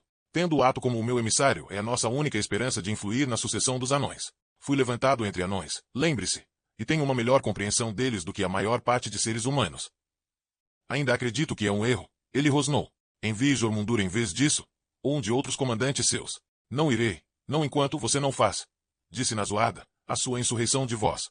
Um vassalo que desobedece ao seu senhor não é melhor do que um guerreiro que não ignora o seu capitão no campo da batalha e pode ser punido de mesmo modo.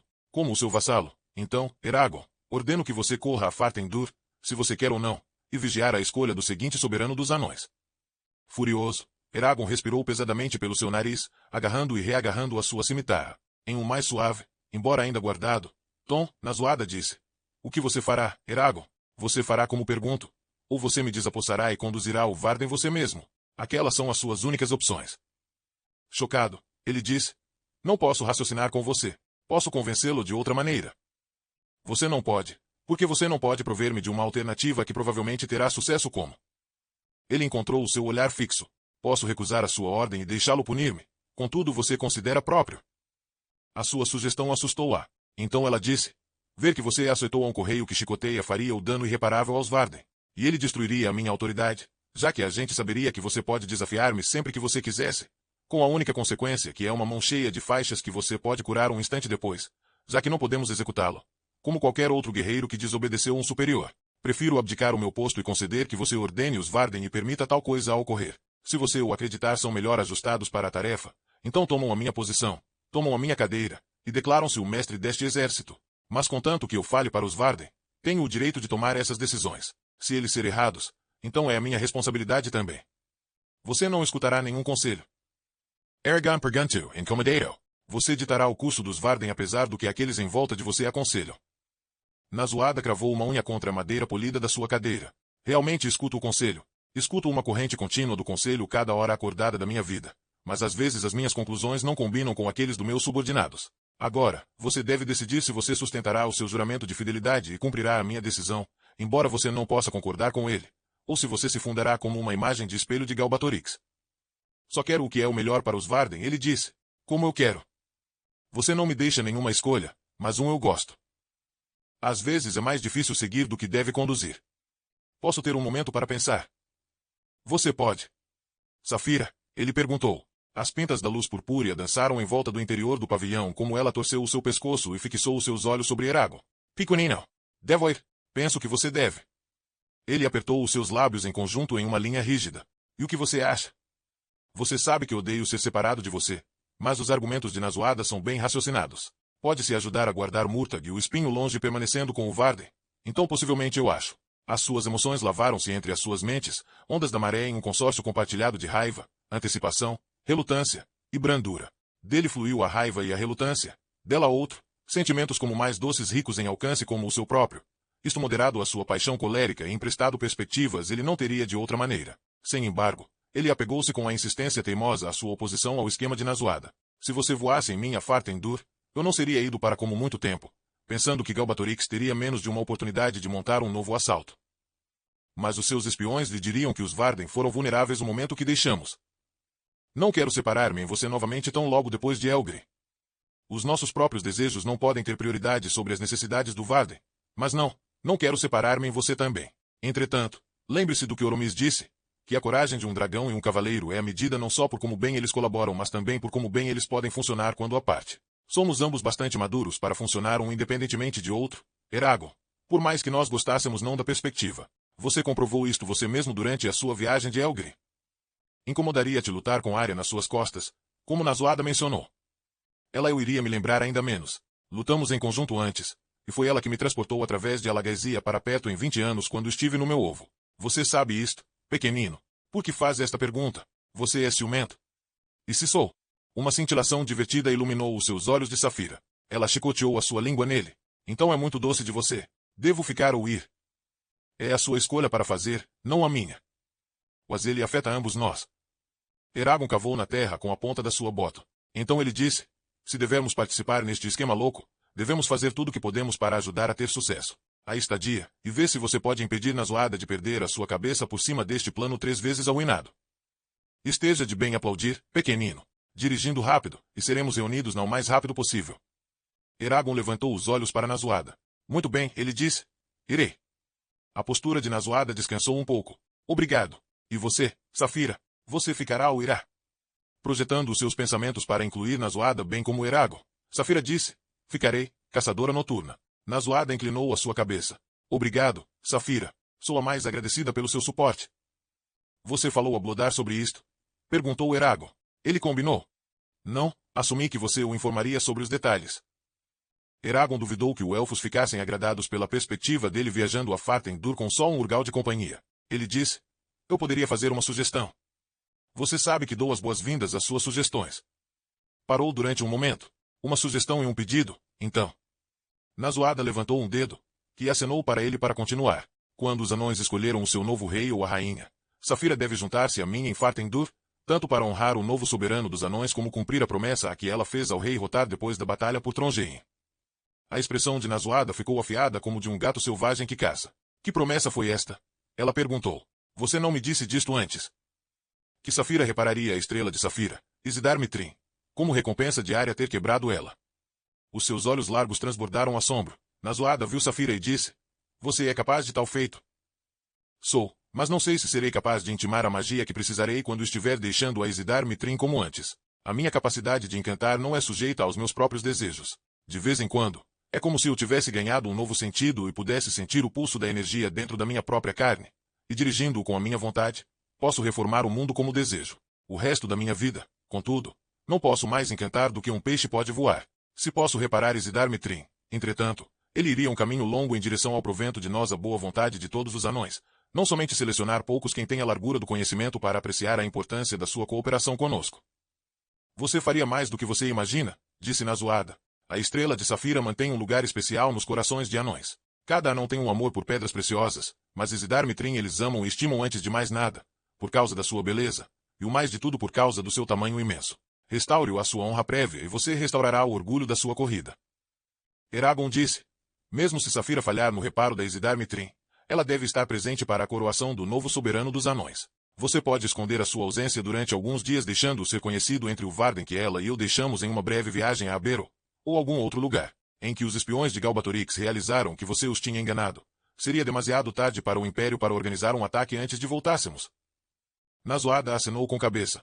É uma boa ideia. Contate comigo logo que os anões estabeleçam uma data da coroação. Concordo. Você fez a sua sugestão. Agora faça o seu pedido. O que é ele você deseja de mim? Desde que você insiste que devo fazer esta viagem, com a sua permissão, eu gostaria de voar com Saphira de Trongein a Elesmera, depois da coroação. Para que objetivo? Para consultar-me com aqueles que nos ensinou durante a nossa última visita a Duveldenvarden. Prometemos-lhes que logo que os eventos permitissem, voltaríamos a Elesmera para concluir o nosso treinamento. A linha entre sobrancelhas de Nazoada tornou-se mais profunda. Não há tempo para você para passar semanas ou meses em Elesmera que continua a sua educação. Não, mas possivelmente temos o tempo de uma breve visita. Nazoada apoiou a sua cabeça contra as costas da sua cadeira esculpida e fitou Eragon debaixo de tampas pesadas.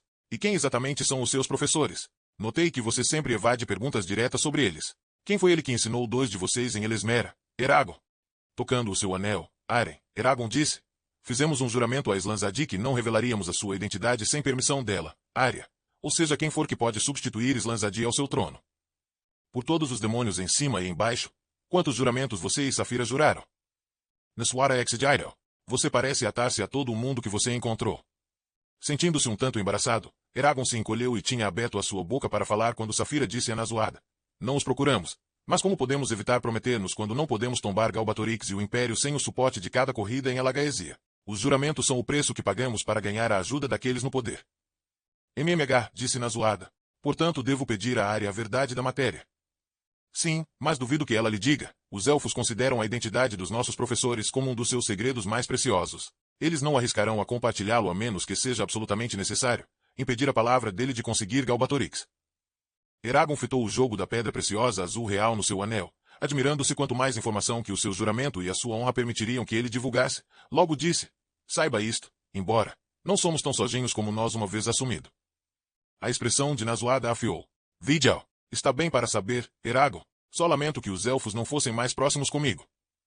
Depois de enrugar os seus lábios durante um breve momento, Nazoada continuou. Porque você deve viajar durante todo o tempo a Elesmera. Não tenha nenhum meio de comunicar-se com os seus professores diretamente.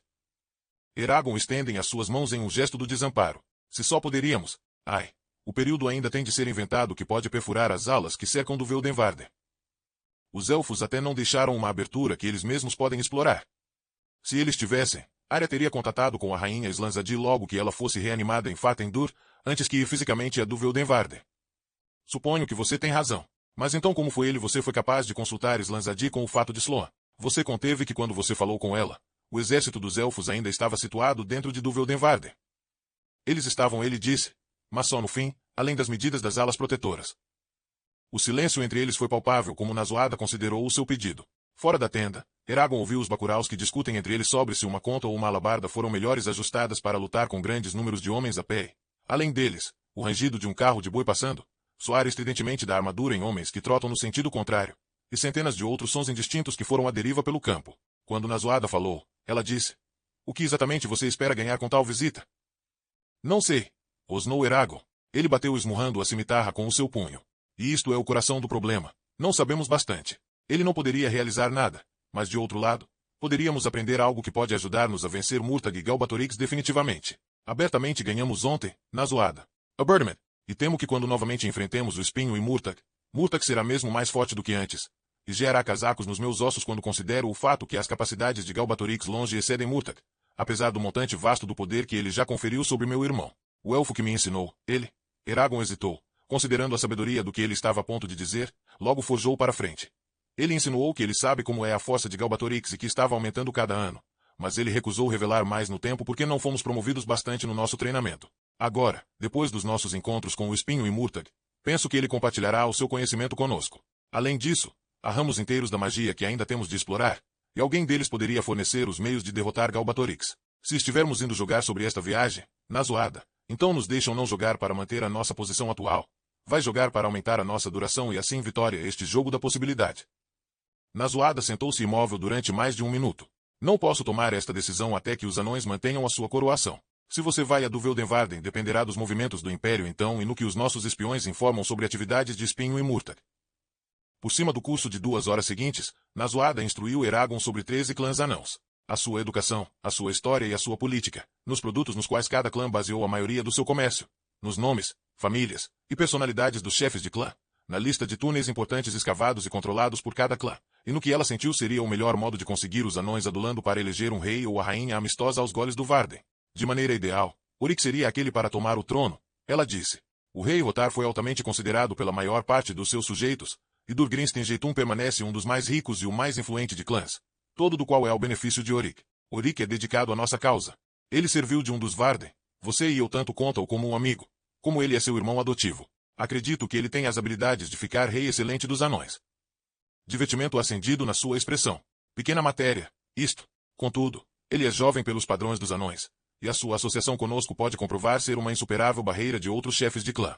Outro obstáculo é que outros grandes clãs, Durgrinstfell do Nosto e Durgrinsk Nurukarata, para denominar, mas 2, são ansiosos, depois que mais de 100 anos da regra pelo Enjeitun, para ver a coroa vá para um clã diferente. Por todos os meios, apoie Oryx se ele puder ajudá-lo para o trono. Mas se ficar óbvio que a sua tentativa é destinada e o seu apoio pode garantir o êxito de outro chefe de clã que favorece o Varden, logo transferir o seu suporte, mesmo se a realização assim ofenderá Oryx. Você não pode permitir que a amizade mexa na política, não agora. Quando Nazoada terminou a sua conferência nos clãs anãos, ela, Eragon e Saphira passaram vários minutos compreendendo como Eragon poderia sair do campo sem ser notado. Depois que eles tinham elaborado finalmente os detalhes do plano, Eragon e Saphira devolvido à sua tenda e disseram a Blodar o que eles tinham decidido. À surpresa de Eragon, o elfo coberto por pele não objetou. Curioso, Eragon perguntou. Você aprova? Ele não é o meu lugar para dizer se me aprovo ou não. Blodar respondeu, a sua voz com um roronar baixo. Mas desde que o estratagema de Nazoada não parece por qualquer de vocês no perigo desarrazoado, e por meio disto você pode ter a oportunidade além de a sua aprendizagem em Elesmera, nem eu nem os meus irmãos objetaremos. Ele inclinou a sua cabeça. Se você desculpará a mim, Batskular, Argetlon. Contornando Saphira, o elfo saiu à tenda, permitindo um relâmpago brilhante de luz furar a escuridão no interior como ele afastou a aba de entrada com a mão. Por muitos minutos, Eragon e Saphira ficaram sentados no silêncio, então Eragon põe a sua mão no topo da sua cabeça. Diga o que você faz, eu farei falta a você. E eu você, pequenino. Tenha cuidado, se algo lhe aconteceu. E você também. Ele suspirou. Estivemos em conjunto só alguns dias, e já devemos separar-nos novamente. Percebo que seja culpa de Nazoada por isto. Não a condene para fazer o que ela deve. Não, mas ela deixa um gosto amargo na minha boca. O movimento prontamente então. Portanto posso ficar logo com você em Fartendur. Eu não me lembraria de estar por enquanto longe de você se só ainda posso tocar a sua mente. Isto é a pior parte dele. O sentido horrível de vacuidade. Não ousamos até falar um ao outro pelo espelho na tenda de Nazoada, já que a gente se admiraria porque você continuou visitando-a sem mim. Safira pestanejou e chicoteou a sua língua para fora. E ele sentiu um turno estranho nas suas emoções. Que? Ele perguntou. Ela pestanejou novamente. Também não. Lamento que não possamos permanecer no contato mental quando fomos em grandes distâncias um de outro. Ele reduziria a nossa preocupação e incomodaria e permitiria que nós confundíssemos o império mais facilmente.